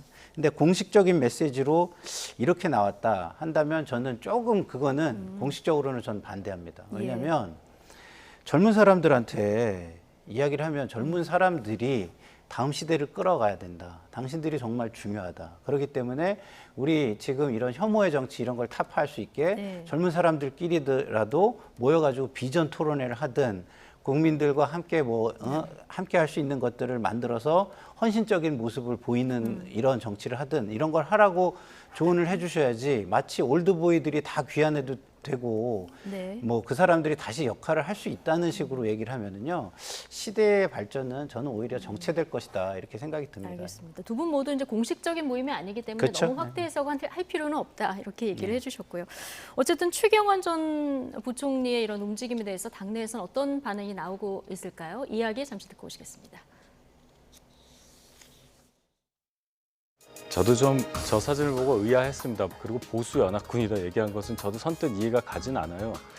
굳이 해석을 하자면 최경환 전 장관이 정치를 다시 하기 위한 이번 총선에 나서기 위한 어떤 물밑 작업 시동을 건 게 아니냐 이렇게 생각을 하고 당내에서 이렇게 썩 뭐 유쾌한 반응은 없는 것 같아요. 왜냐하면 저분들이 과연 향하는 지점이 어디냐 그 끝에 가면은 저희가 별로 기억하고 싶지 않은 그 큰 사건까지 갑니다. 총선 출마를 위해서 시동을 거는 거다. 당내에서 썩 유쾌한 반응은 없는 것 같다. 자, 어쨌든 사석에서 나온 발언이라고 하지만 적극적인 해석을 하시는 분도 있는데, 자, 최경환 전 부총리의 내년 총선 출마 가능성 어떻게 보십니까?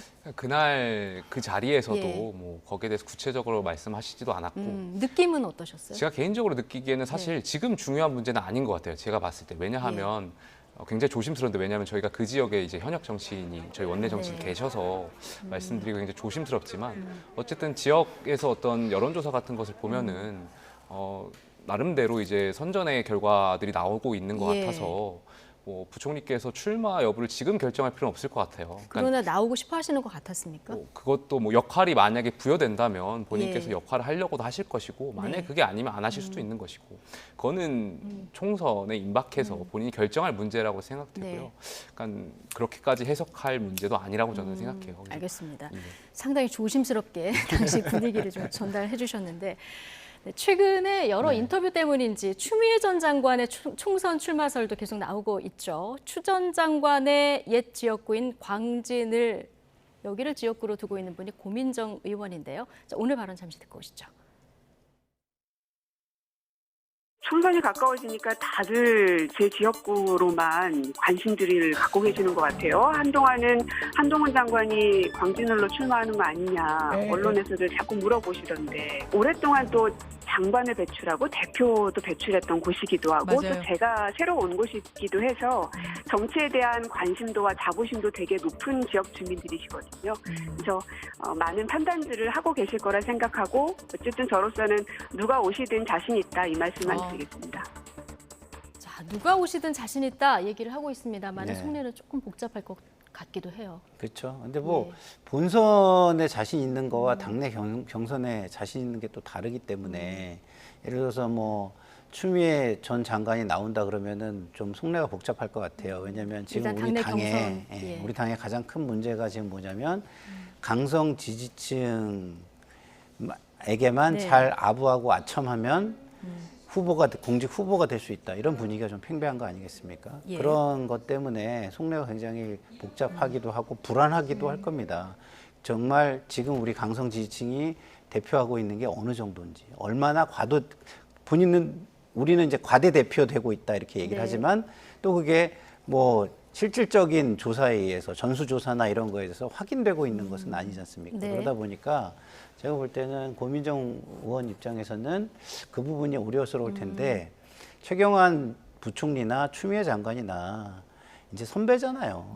후배들의 길을 열어주는 쪽으로 좀 이렇게 생각을 하셔야지, 나 아니면 안 된다, 이렇게 해서 세상을 계속 정체시키는 것은 좀 맞지 않다고 생각합니다. 추미애 전 장관이 광진 의뢰에서만 5선이죠. 그렇죠. 그렇죠. 그러면 추미애 전 장관이 나 광진에서 다시 나가고 싶다 이렇게 얘기한다고 하면 민주당에서 공천이 누구에게 갈 가능성이 크다고 보십니까? 아무래도 제3의 경선을 의원까지. 하게 될 텐데 뭐 추미애 전 장관도 인지도가 있는 분이고 예. 고민정 의원 같은 경우도 사실 구설수에 많이 오르시면서 전 전국적 인지도 많이 올라가셨다라고 생각해요. 예. 대변인 하시면서 뭐 국민들에게 웃음도 많이 주셨던 적도 있고, 뭐 어찌됐든 그거는 뭐 예측하기 굉장히 어려울 것 같습니다. 알겠습니다. 금태섭 전 의원이 오늘 신당 창당 준비위원회 발족했습니다. 이제 본격적으로 창당 준비 작업에 들어갈 것 같은데 네. 오늘 대변인 발로 나온 첫 논평을 보면 자, 민주당은 고쳤을 수가 없어서 발전적인 해체가 정답이다, 이런 얘기가 나왔거든요. 저 당 잘 되게 힘든 것 같습니다. 아, 그렇게 보셨습니까?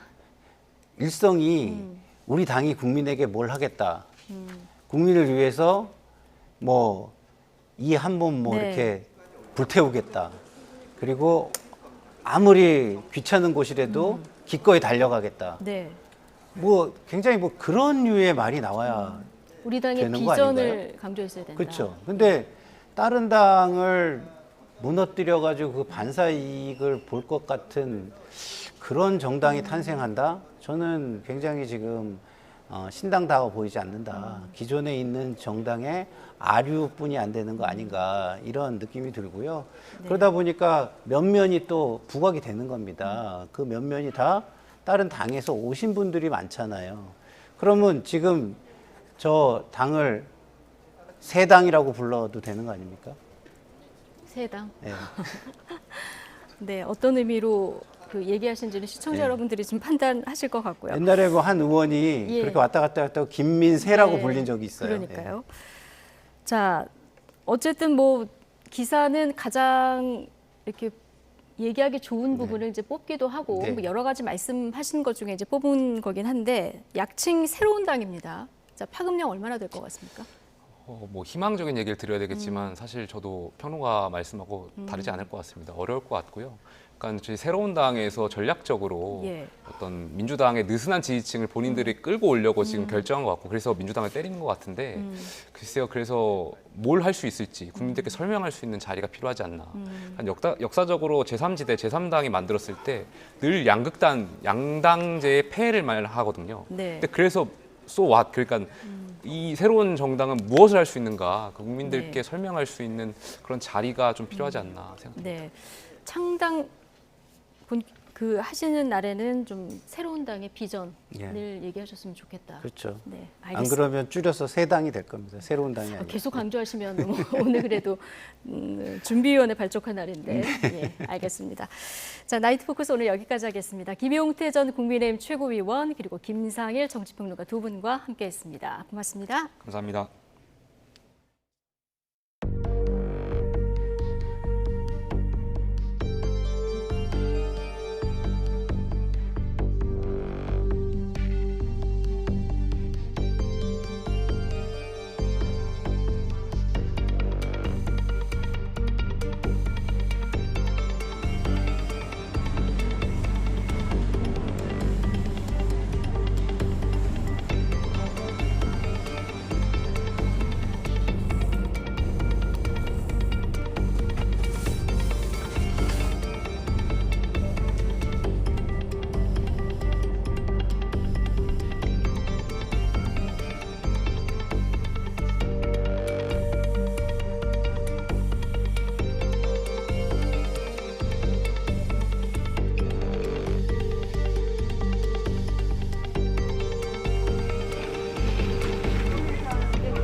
민주노총이 최저임금 인상과 정권 퇴진을 촉구하면서 7월 2주간 총파업 투쟁에 돌입했습니다. 정부는 경제단체와 긴급 간담회를 열어 우려를 표명하고 불법 집회에는 엄정 대응하겠다고 밝혔습니다. 신지원 기자가 보도합니다. 민주노총이 7월 시작과 동시에 정권 퇴진을 내걸고 2주 동안 총파업에 나섰습니다. 노동도, 민생도, 민주주의도, 교육도, 먹거리까지도 파괴하는 윤석열 정권이야말로 국민을 죽음으로 내모는 킬러 정권입니다. 그래서 노동자들이 민주노총이 투쟁에 나섭니다. 노란봉투법 개정과 함께 최저임금 인상, 일본 오염수 투기 중단도 함께 촉구했습니다. 민주노총은 전국 15개 지역에서 최대 50만 명의 조합원이 참여할 거라며 시민들이 큰 불편을 겪진 않을 거라고 말했습니다. 첫날 하루 파업에 나선 택배노조는 조합원 1,500명 정도만 참여해 우려했던 택배 대란으로 이어지진 않았습니다. 오는 6일엔 백화점이나 마트 종사자가 파업에 나서고 둘째 주엔 민주노총 최대 산별노조인 금속노조와 전교조, 건설노조 등이 동참합니다. 5년 만에 총파업에 동참하는 현대자동차노조는 오전, 오후 근무조가 2시간씩 총 4시간 부분 파업을 진행할 예정입니다. 다만 보건의료노조는 13일부터 무기한 파업을 예고해 진료에 차질이 불거질 수 있습니다. 정부와 재계는 긴급 간담회를 열고 하반기 수출 반등을 위해 노사 협력이 시급하다며 파업 중단을 촉구했습니다. 정부는 엄정 대응을 천명하는 동시에 산업계에 단호한 대응을 요구하기도 했습니다. 노조 측의 부당하고 무리한 요구와 노사법 취지 위반 사항에 대해서는 단호히 거부하는 원칙적인 모습을 보여줄 필요가 있습니다. 경찰도 엄정 대응을 예고한 상황. 퇴근 시간인 평일 오후 5시에서 저녁 8시 사이에 열리는 집회에 대해 금지를 통보했는데 앞으로 2주간 매주 화요일과 금요일 총 4차례 평일 야간 촛불 집회가 예정돼 있어 경찰과 노동계 충돌이 우려됩니다. 경찰은 최대 155개 부대에 9천여 명을 투입하고 공무집행 방해 등 불법 행위자는 현장에서 즉시 검거한다는 방침입니다. YTN 신지원입니다. 전국 장애인 차별철폐 연대가 퇴근 시간대에 지하철에 올라타 선전전을 펼치려다가 서울교통공사 직원들로부터 제지당했습니다. 전장현은 오늘 오후 5시 20분쯤 서울 4호선 해화역에서 장애인 이동권 예산 반영 촉구를 위한 기자회견을 열고 지하철 칸마다 직접 탑승하는 선전전을 시도했습니다. 전장현의 선전전이 다시 시작된 건 지난 1월 이후 6개월 만인데 출퇴근길 선전전은 오는 9월 국회에서 예산안이 상정될 때까지 매일 진행할 계획입니다. 전장현은 매일 아침 8시에는 9호선 서울국회의사당역에서 오후 5시에는 해화역에서 장애인 이동권을 위해서 목소리를 내겠다고 밝혔습니다. 타워 크레인 기사들에게 급여와 별도로 지급하는 웃돈인 원래비가 사실상 임금 성격을 가진다는 법원 판결이 최근 대법원에서 확정됐습니다. 자, 그런데 동시에 원래비는 부당한 관행이란 판결도 함께 확정되면서 이 원래비를 둘러싼 법적 판단이 엇갈리고 있습니다. 최민기 기자가 보도합니다. 정부는 건설 현장에서 타워 크레인 기사가 급여 외에 지급받아온 원래비를 악습으로 지목해 근절 의지를 밝혔지만 원래비 등 부당 금품을 수수할 경우 국가기술자격법상의 성실, 품위 유지 의무 위반으로 조종사 면허 정지 처분을 하겠습니다. 노동계는 관행으로 굳어진 사실상 임금을 정부가 뒷거래인 양 낙인 찍었다고 반발했습니다.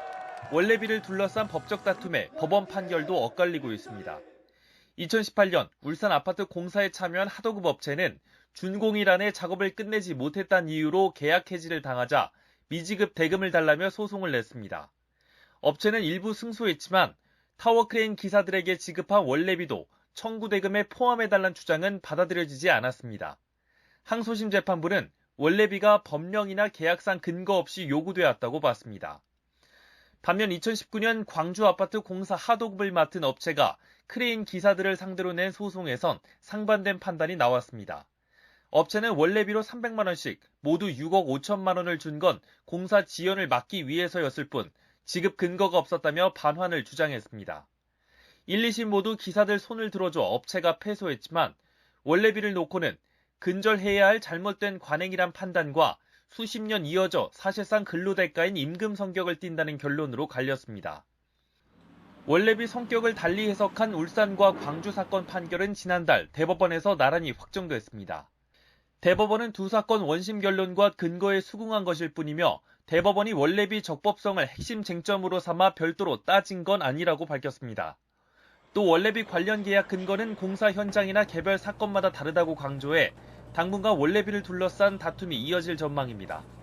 YTN 최민기입니다.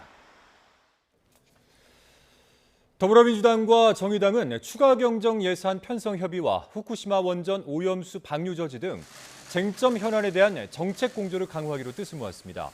민주당 박광훈 원내대표와 정춘숙 원내정책수석 부대표, 정의당 배진교 원내대표와 이훈주 원내수석 부대표는 오늘 국회에서 만나 이같이 합의했습니다. 모두 발언에서 박 원내대표는 앞서 야당 단독 표결로 본회의에 직회부된 노동조합법 개정안, 이른바 노란봉투법과 신속 처리 안건으로 지정된 이태원 참사 특별법 추진 방안을 논의해야 한다고 말했고, 또한 후쿠시마 오염수 방류에 반대하는 의원 모임을 추진하기로 했으며 후쿠시마 오염수 검증 특위와 관련 청문회 개최도 합의한 대로 진행해야 한다는 입장을 확인했다고 덧붙였습니다.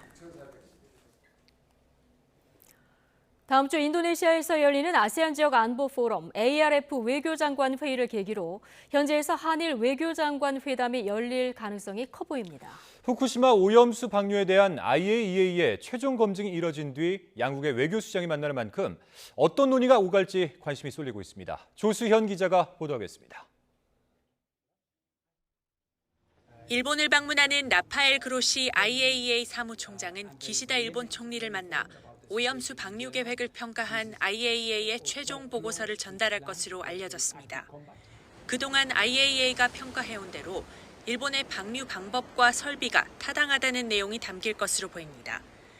방일 직후 그로시 사무총장은 이런 내용을 설명하기 위해 우리나라를 찾을 가능성이 있습니다. 지금 조율 중에 있고 아마 저희가 조만간 말씀을 드릴 수 있을 걸로. 일본 정부는 오염수 방류에 나서기 전에 주변국들의 이해를 구하는 과정을 거칠 것으로 예상됩니다. 기시다 총리가 지난주 강요회의에서 국내외에 정중하게 설명하라고 지시한 데 따른 겁니다.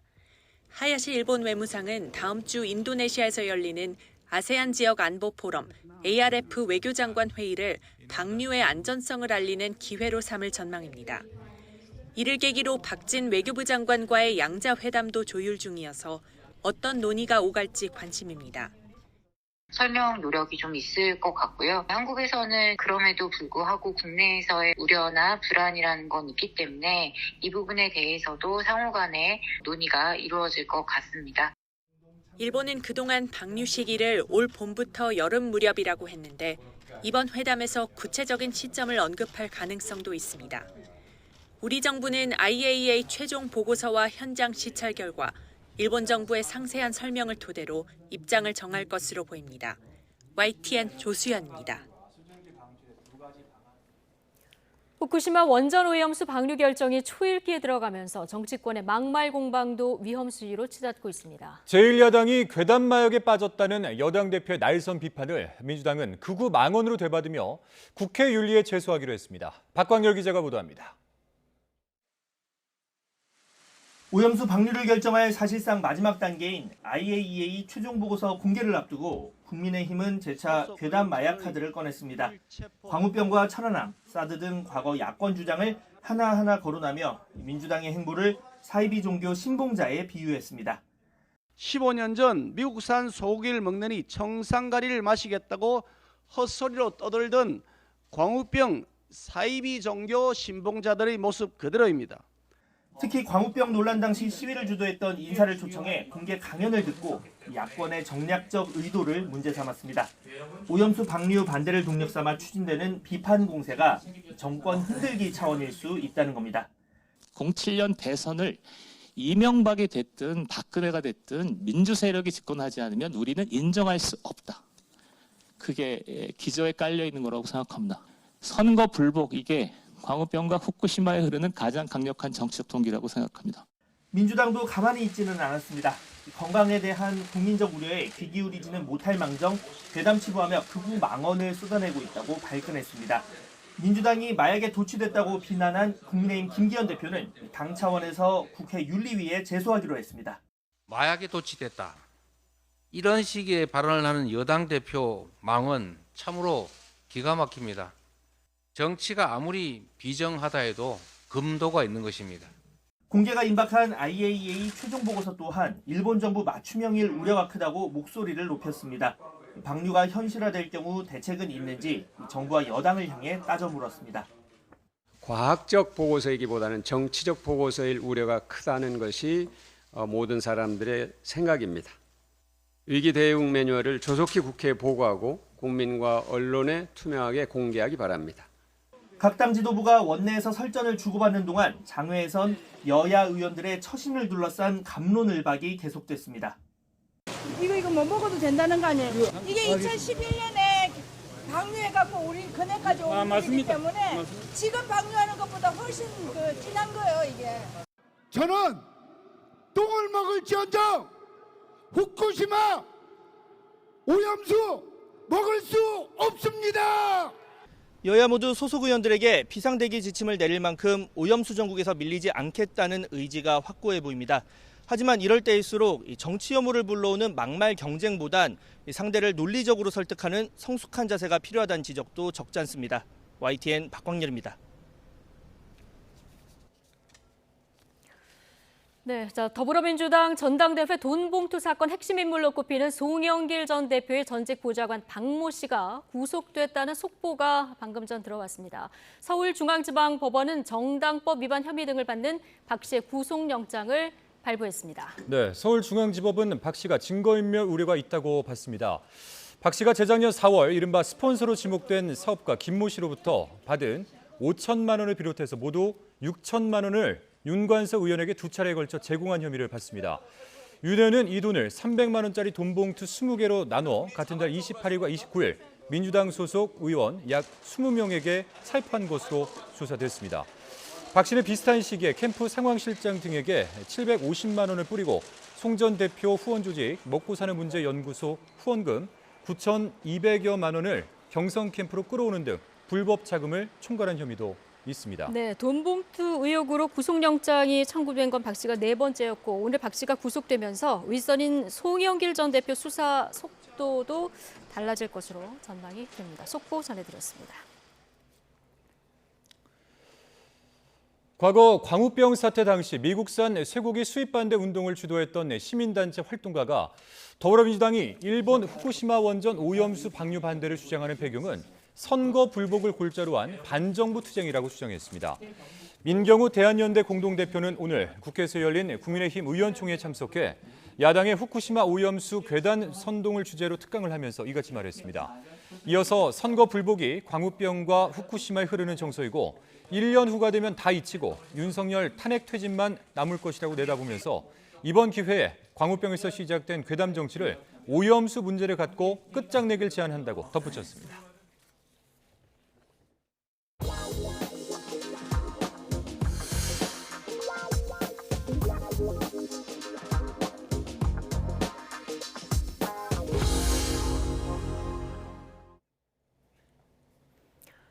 윤석열 대통령이 우리 정부는 반카르텔 정부라며 이권 카르텔과 가차없이 싸워달라고 신임 차관들에게 당부했습니다. 윤 대통령은 오늘 오전에 임명된 신임 차관들과 오찬을 하면서 민주사회를 외부에서 무너뜨리는 건 전체주의와 사회주의고 내부에서 무너뜨리는 건 부패한 카르텔이라면서 이같이 강조했습니다. 이어 내정도 외치도 자유민주주의 헌법 정신을 가지고 추진해야 한다면서 국가와 국민, 헌법 시스템에 충성해달라고 지시했습니다. 문재인 전 대통령은 윤석열 정부의 외교 안보 정책을 겨냥해 아직도 냉전적 사고에서 헤어나지 못한 사람들이 많다고 비판했습니다. 문 전 대통령은 오늘 자신의 SNS에 역대 정부가 평화를 위한 정책에서 일관성을 갖고 이어달리게 했다면 남북관계와 안보 상황 그리고 경제까지도 얼마나 달라졌을까 생각해 본다면서 이같이 썼습니다. 이어 공산권 국가들과 수교하고 북한과 남북 기본 합의서를 체결했던 노태우 정부의 북방 정책이야말로 우리 외교사에서 가장 획기적인 대전환이고 결단이었다고 강조했습니다. 방송통신위원회가 모레 전체 회의를 열어서 KBS 수신료 분리징수 방안이 담긴 방송법 시행령 개정안을 의결할 예정인 가운데 이를 둘러싼 여야의 신경전이 고조되고 있습니다. KBS가 문재인 정부의 나팔수 역할을 했다는 여당의 공세에 야당은 윤석열 정부의 언론 탄압이 도를 넘었다고 비판했습니다. 정현우 기자입니다. 국민의힘 소속 과방위원들은 조작방송과 방만 경영을 일삼았다고 KBS를 비판하면서 대통령실의 수신료 분리징수 방침에 힘을 실었습니다. KBS가 문재인 정권 비호 아래 친민주당 세력의 나팔수로 활약했다고 주장하며 KBS에 대한 수신료 분리징수 여론이 압도적이라고 강조했습니다.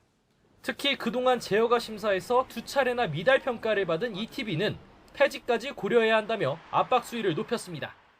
편향 방송, 또 경영 문제, 또 어떤 간부들의 자질 문제 더 심해지는 형태가 되기 있기 때문에 그러려면 폐지하는 것이 낫겠다. 이런 차원으로 저희들이 당내 미디어위원회도 성명을 내고 전 정부가 방송장악 문건을 만들어 언론노조와 함께 공영방송을 장악했다는 진실이 드러났다며 비판에 가세했습니다. 민주당은 반박했습니다. 당 소속 과방위원들은 맞불 기자회견을 열고 윤석열 정부가 전방위적인 언론 장악에 나섰다고 날을 세웠습니다. 특히 대통령실 권고 3주 만에 방통위가 수신료 분리징수 시행령을 심의하기로 한 것을 두고 비판적 언론 재갈 물리기라고 목소리를 높였습니다. 설사 시행령이 개정된다고 해도 수신료 납부 의무는 상위법에 남는다며 법적 혼란만 부를 졸속 시도를 멈추라고 촉구했습니다. 공영방송 수신을 원치 않는 사람은 마치 수신료를 안 내도 된다라는 시그널을 주며 여론에 호도하고 있지만 방송법에 따라 수상기를 가진 사람의 납부 의무는 그대로 남아있게 됩니다. 야 4당은 또 긴급 토론회를 열고 YTN 민영화 등 정부의 언론 탄압이 도를 넘었다고 주장하며 이를 막을 국회 차원의 대책을 함께 모색하기로 했습니다. 정부의 언론 정책을 둘러싼 여야의 첨예한 공방은 국회 본회의에 부의된 방송 3법 표결과 윤석열 대통령의 차기 방통위원장 후보자 지명을 두고 더욱 가열될 것으로 보입니다. YTN 정윤우입니다. 지난 2월 YTN은 공직자와 언론인 등 10여 명이 고가의 골프채를 받아서 청탁금지법 위반 혐의로 경찰 수사를 받고 있다는 보도 전해드렸는데요. 이 가운데 전직 장관을 포함한 12명이 최근 줄줄이 검찰에 넘겨졌는데 검찰이 이들을 재판에 넘기지 않기로 결정한 것으로 확인됐습니다. 황보혜경 기자의 보도입니다. 전직 장관들과 교수들 그리고 스포츠 기자에게 고가의 골프채 세트를 돌린 골프채 판매 대행 업체가 경찰 조사를 받고 있는 거로 지난 2월 YTN이 단독 보도했던 수입 골프채 판매 대행업체의 청탁금지법, 이른바 김영란법 위반 사건. 골프용품을 돌린 업체 관계자와 선물을 받은 공직자 등 10여 명이 검찰에 넘겨졌고 여기엔 이희범 전 산업자원부 장관과 환경부 장관을 지냈던 배우 손숙 씨도 포함됐습니다. 지난 2018년부터 재작년 사이 업체에서 100만 원이 넘는 골프채 세트를 받은 혐의입니다. 당시 각각 공공문화재단 대표나 이사장직을 맡았던 터라 공직자가 한 번에 100만 원이 넘는 금품을 받지 못하게 금지하는 청탁금지법을 적용받습니다. 올해 초 부영그룹 회장으로 취임한 이 전 장관은 당시 업체 측 부탁으로 수출 추천서를 써줬고 그 대가로 골프채를 받았다고 인정했습니다. 손 씨는 업체 관계자가 팬이라며 매장을 찾아달라고 요청해 골프채를 받았다면서 자신이 청탁금지법 적용 대상이 되는지 몰랐다고 해명했습니다. 검찰은 최근 이 전 장관과 손 씨를 기소유예에 처분한 것으로 확인됐습니다. 혐의는 인정된다고 보면서도 고령이고 초범인 점 등을 고려한 겁니다. 뿐만 아니라 대학 교수와 스포츠 기자 등도 약식 기소나 기소유예에 그쳤고 선물을 준 업체 측 1명과 법인만 재판에 넘겨졌습니다. 국민권익위원회 조사 결과 지난해 공공기관에 접수된 청탁금지법 위반 신고는 1,400여 건. 이 가운데 형사처벌을 비롯해 제재 처분을 받은 공직자는 416명으로 역대 가장 많았습니다. 그러다 보니 청탁금지법의 취지가 시행 7년도 안 돼 이미 퇴색한 것 아니냐는 비판이 나오는데 이번 기소유예 처분으로 봐주기 수사 논란까지 불거질 전망입니다. YTN 황보혜경입니다. 국회 윤리특위 윤리심사자문위원회는 거액 가상자산 논란을 일으킨 무소속 김남국 의원의 징계 논의와 관련해서 앞으로 2차례 더 회의를 가진 뒤 징계 수위를 결정하기로 했습니다. 유재풍 자문위원장은 오늘 국회에서 회의를 마친 뒤 기자들과 만나 오는 18일 추가 회의를 열고 이후에 한 차례 더 회의를 연 뒤 결론을 내겠다고 설명했습니다. 또 21대 국회의원 전원이 제출한 가상자산 소유 변동 현황 자료를 보고 이해 충돌 여부도 심사해서 김 의원 징계 수위와 함께 결론 지을 것이라고 밝혔습니다.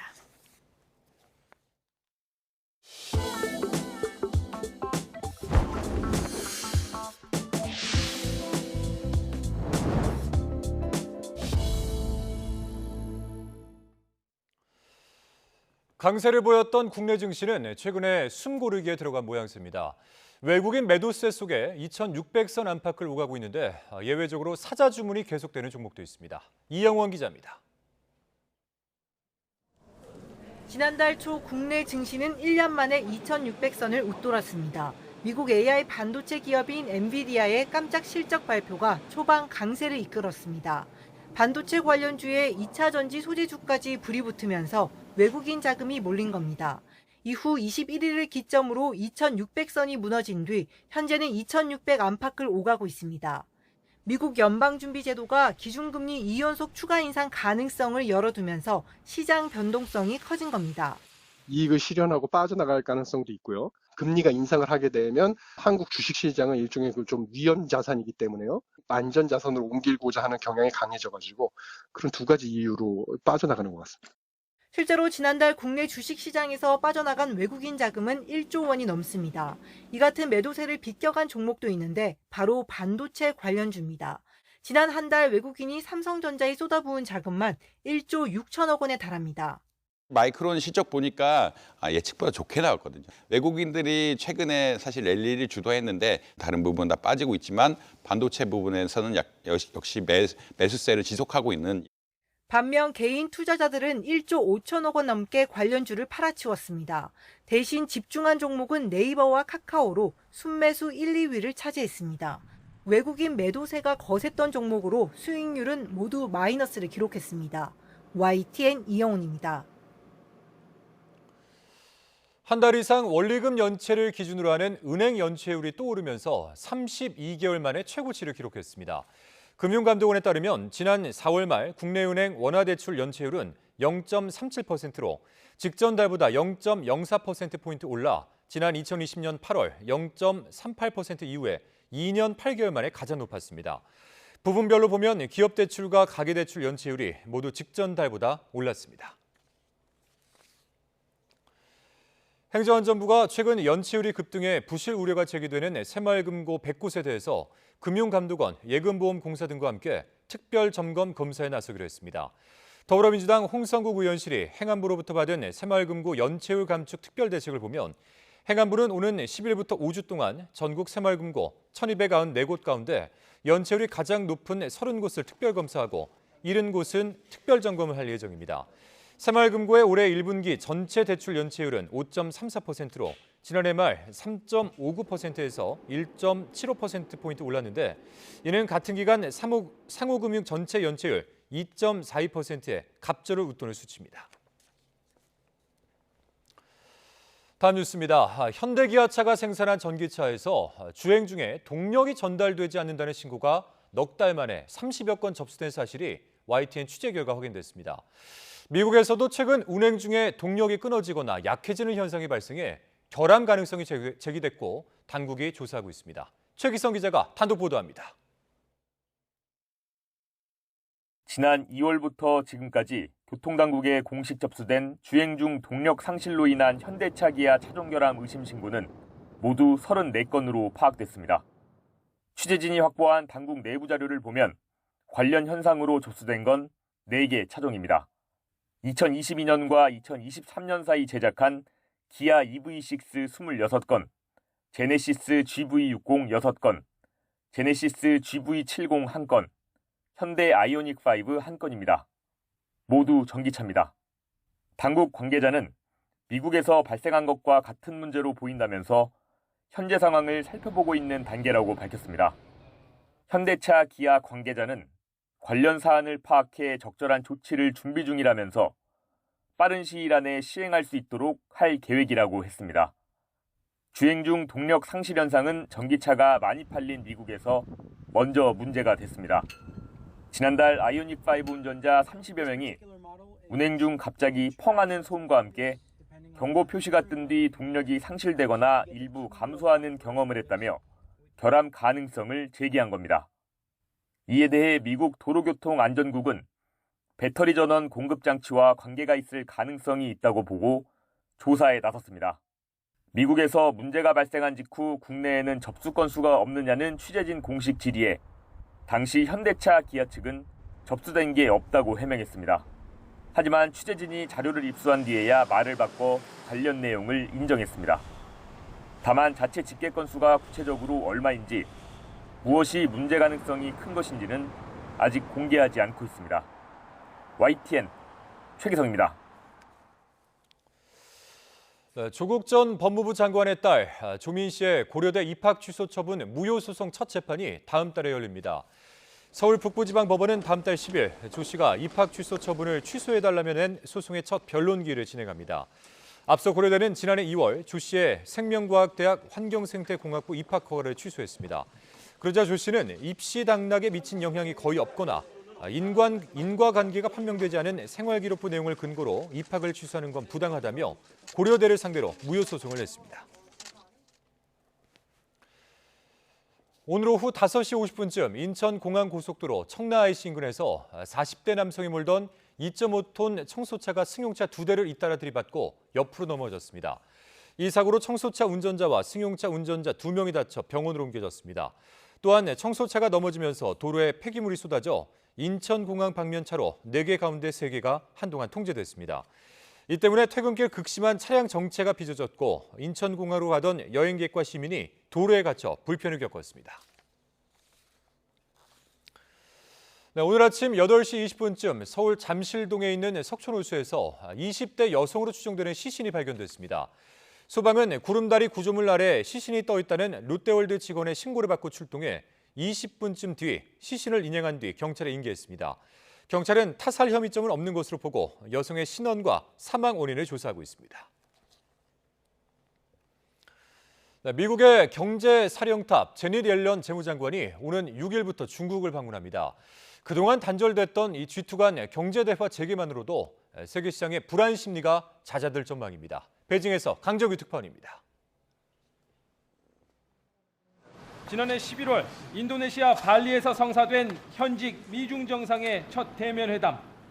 당시 함께 마주 앉았던 제닛 옐런 미 재무장관과 허리펑 중국 부총리가 8개월 만에 다시 만납니다. 앞서 토니 블링컨 국무장관이 대화 재개에 물꼬를 튼 지 3주 만에 경제 분야 차르로 불리는 옐런이 베이징을 찾는 겁니다. 财政部消息，经中美双方商定，美国财政部部长珍妮特·耶伦将于7月6号至9号访华。 주무부처 장관인 류쿤 재정부장은 물론 새로 임명된 판궁성 인민은행 당서기와 만날 수도 있습니다. 미국과 중국의 정반대 금리 정책과 최근 위안화 약세 등 환율 문제에서 거시적 소통이 이루어질 걸로 보입니다. 디커플링에 반대하며 중국과 협력을 강조해온 옐런의 위상을 고려하면 리창 총리 또는 시진핑 주석과 면담 가능성도 배제할 수는 없습니다.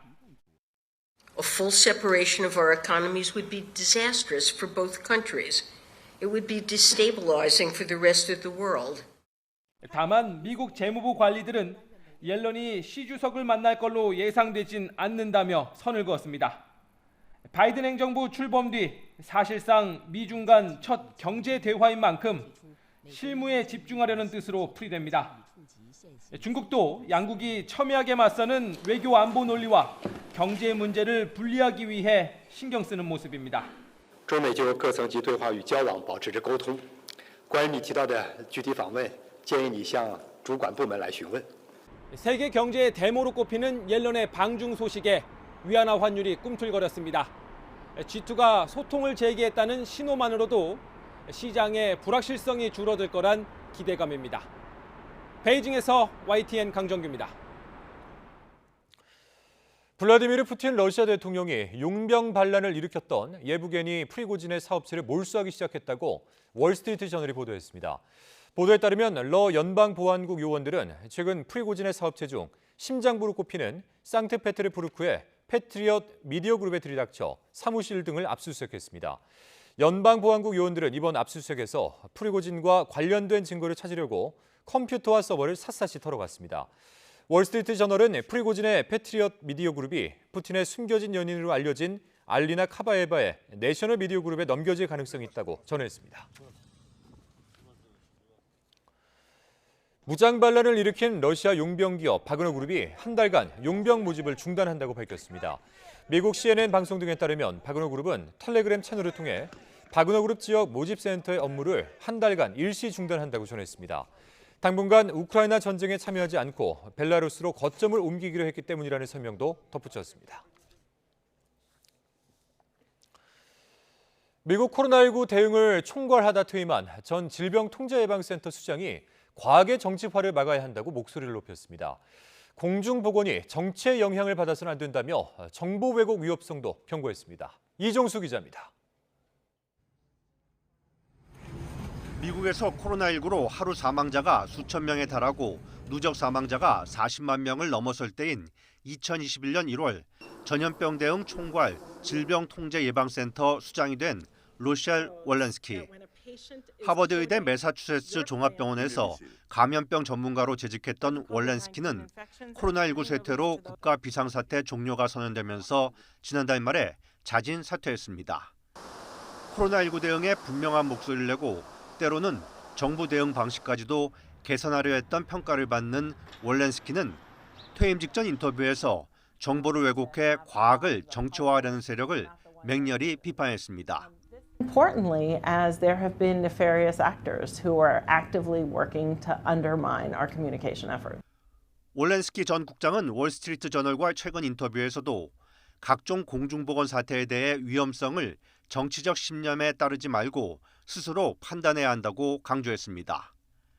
또 미 연방정부 직원 백신 접종에 대해 공화당 주지사들이 반대하는 등 논란이 극심해져 겪은 고통을 털어놓기도 했습니다.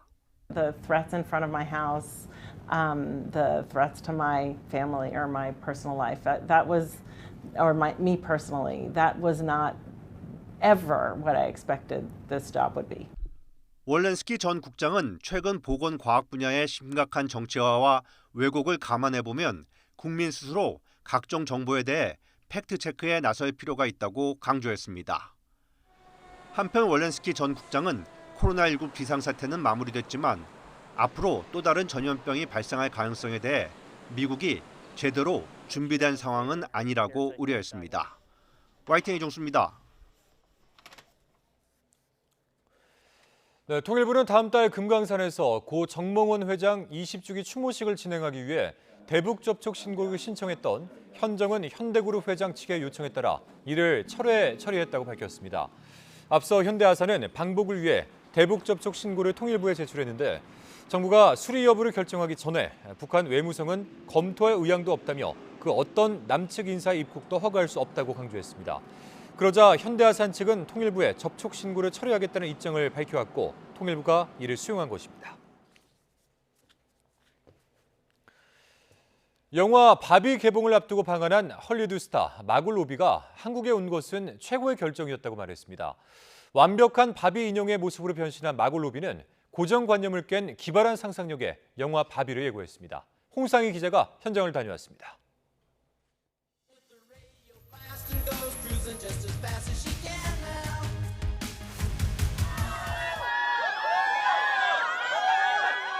핑크 카펫 위로 인간 바비가 등장하자 환호성이 울려 퍼집니다. 서울에서 생일을 맞게 된 배우 마고 로비. 팬들의 뜻밖의 선물에 감격을 감추지 못합니다.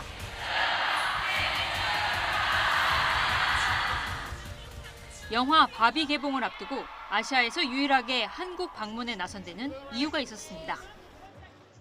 I love Bong Joon-ho's films. Park Chan-wook, of course. Like Old Boy has always been just... The enthusiasm was just unbelievable and everyone was so kind. 수어사이드 스쿼드의 할리퀸과 바빌론의 릴리에서 이번에는 완벽한 바비로 변신했지만 보여주고자 했던 건 바비의 완벽함이 아니었습니다.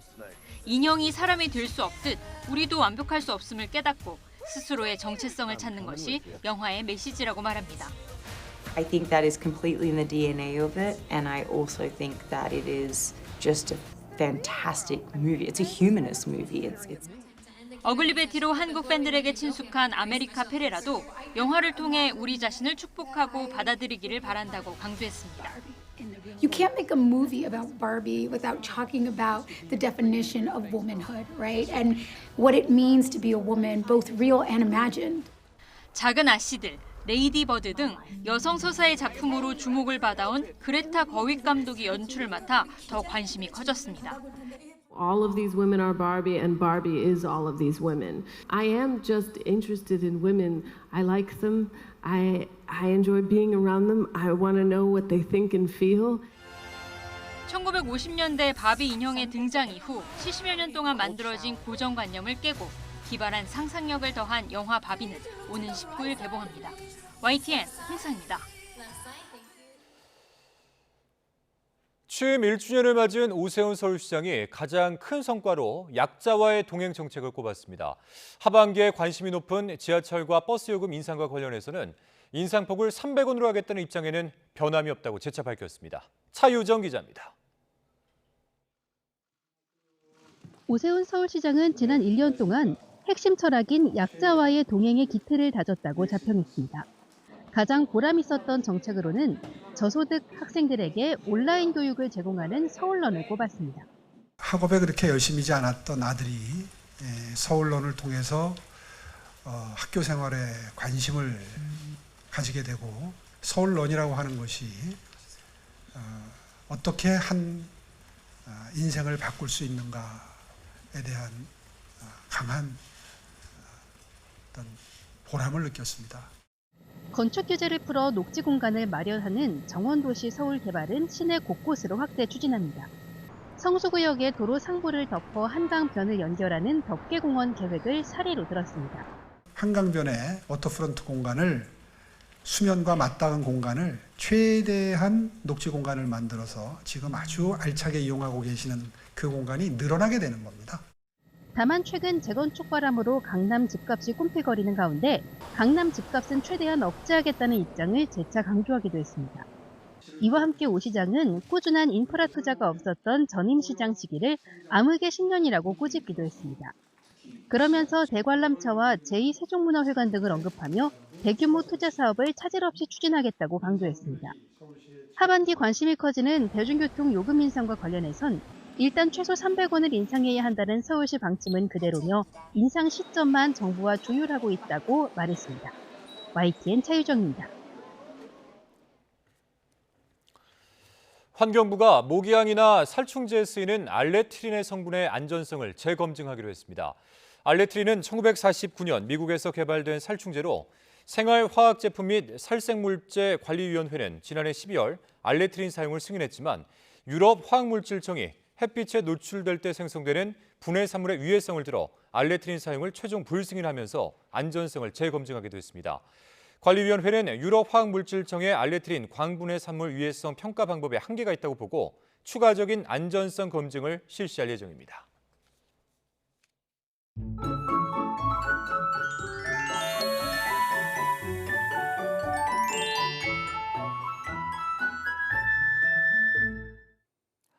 오늘도 찜통더위가 기승을 부렸습니다. 서울 등 곳곳에서는 올 여름 들어 가장 더운 날씨를 기록하기도 했는데요.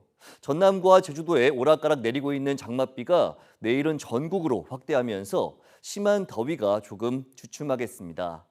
다만 내일 낮에는 호남에, 내일 밤 사이에는 대부분 지역에 돌풍과 벼락을 동반한 시간당 30에서 60mm 안팎의 그야말로 물폭탄이 떨어지겠고 강한 비와 함께 중서부와 호남, 제주도에는 150mm 안팎의 큰 비가 내리는 곳이 있겠습니다. 최근 많은 비가 내리면서 지반이 약해져 있습니다. 추가 피해가 발생할 가능성이 높은 만큼 각별히 주의해 주시기 바랍니다. 내일 서울 아침 기온이 25도, 청주 25도, 광주 24도, 부산 23도로 밤사이 열대야가 나타나거나 열대야 수준을 보이는 곳이 있겠습니다. 낮 기온은 서울 29도, 대전 28도, 광주 27도, 부산 26도로 오늘보다 3도에서 6도가량 낮아지겠습니다. 비는 모레 오전에 대부분 그치겠고 남해안과 제주도에는 주 후반에 또다시 장맛비가 내릴 전망입니다. 날씨 정보였습니다. 월요일 뉴스나이트 마치겠습니다. 함께해 주신 여러분 고맙습니다.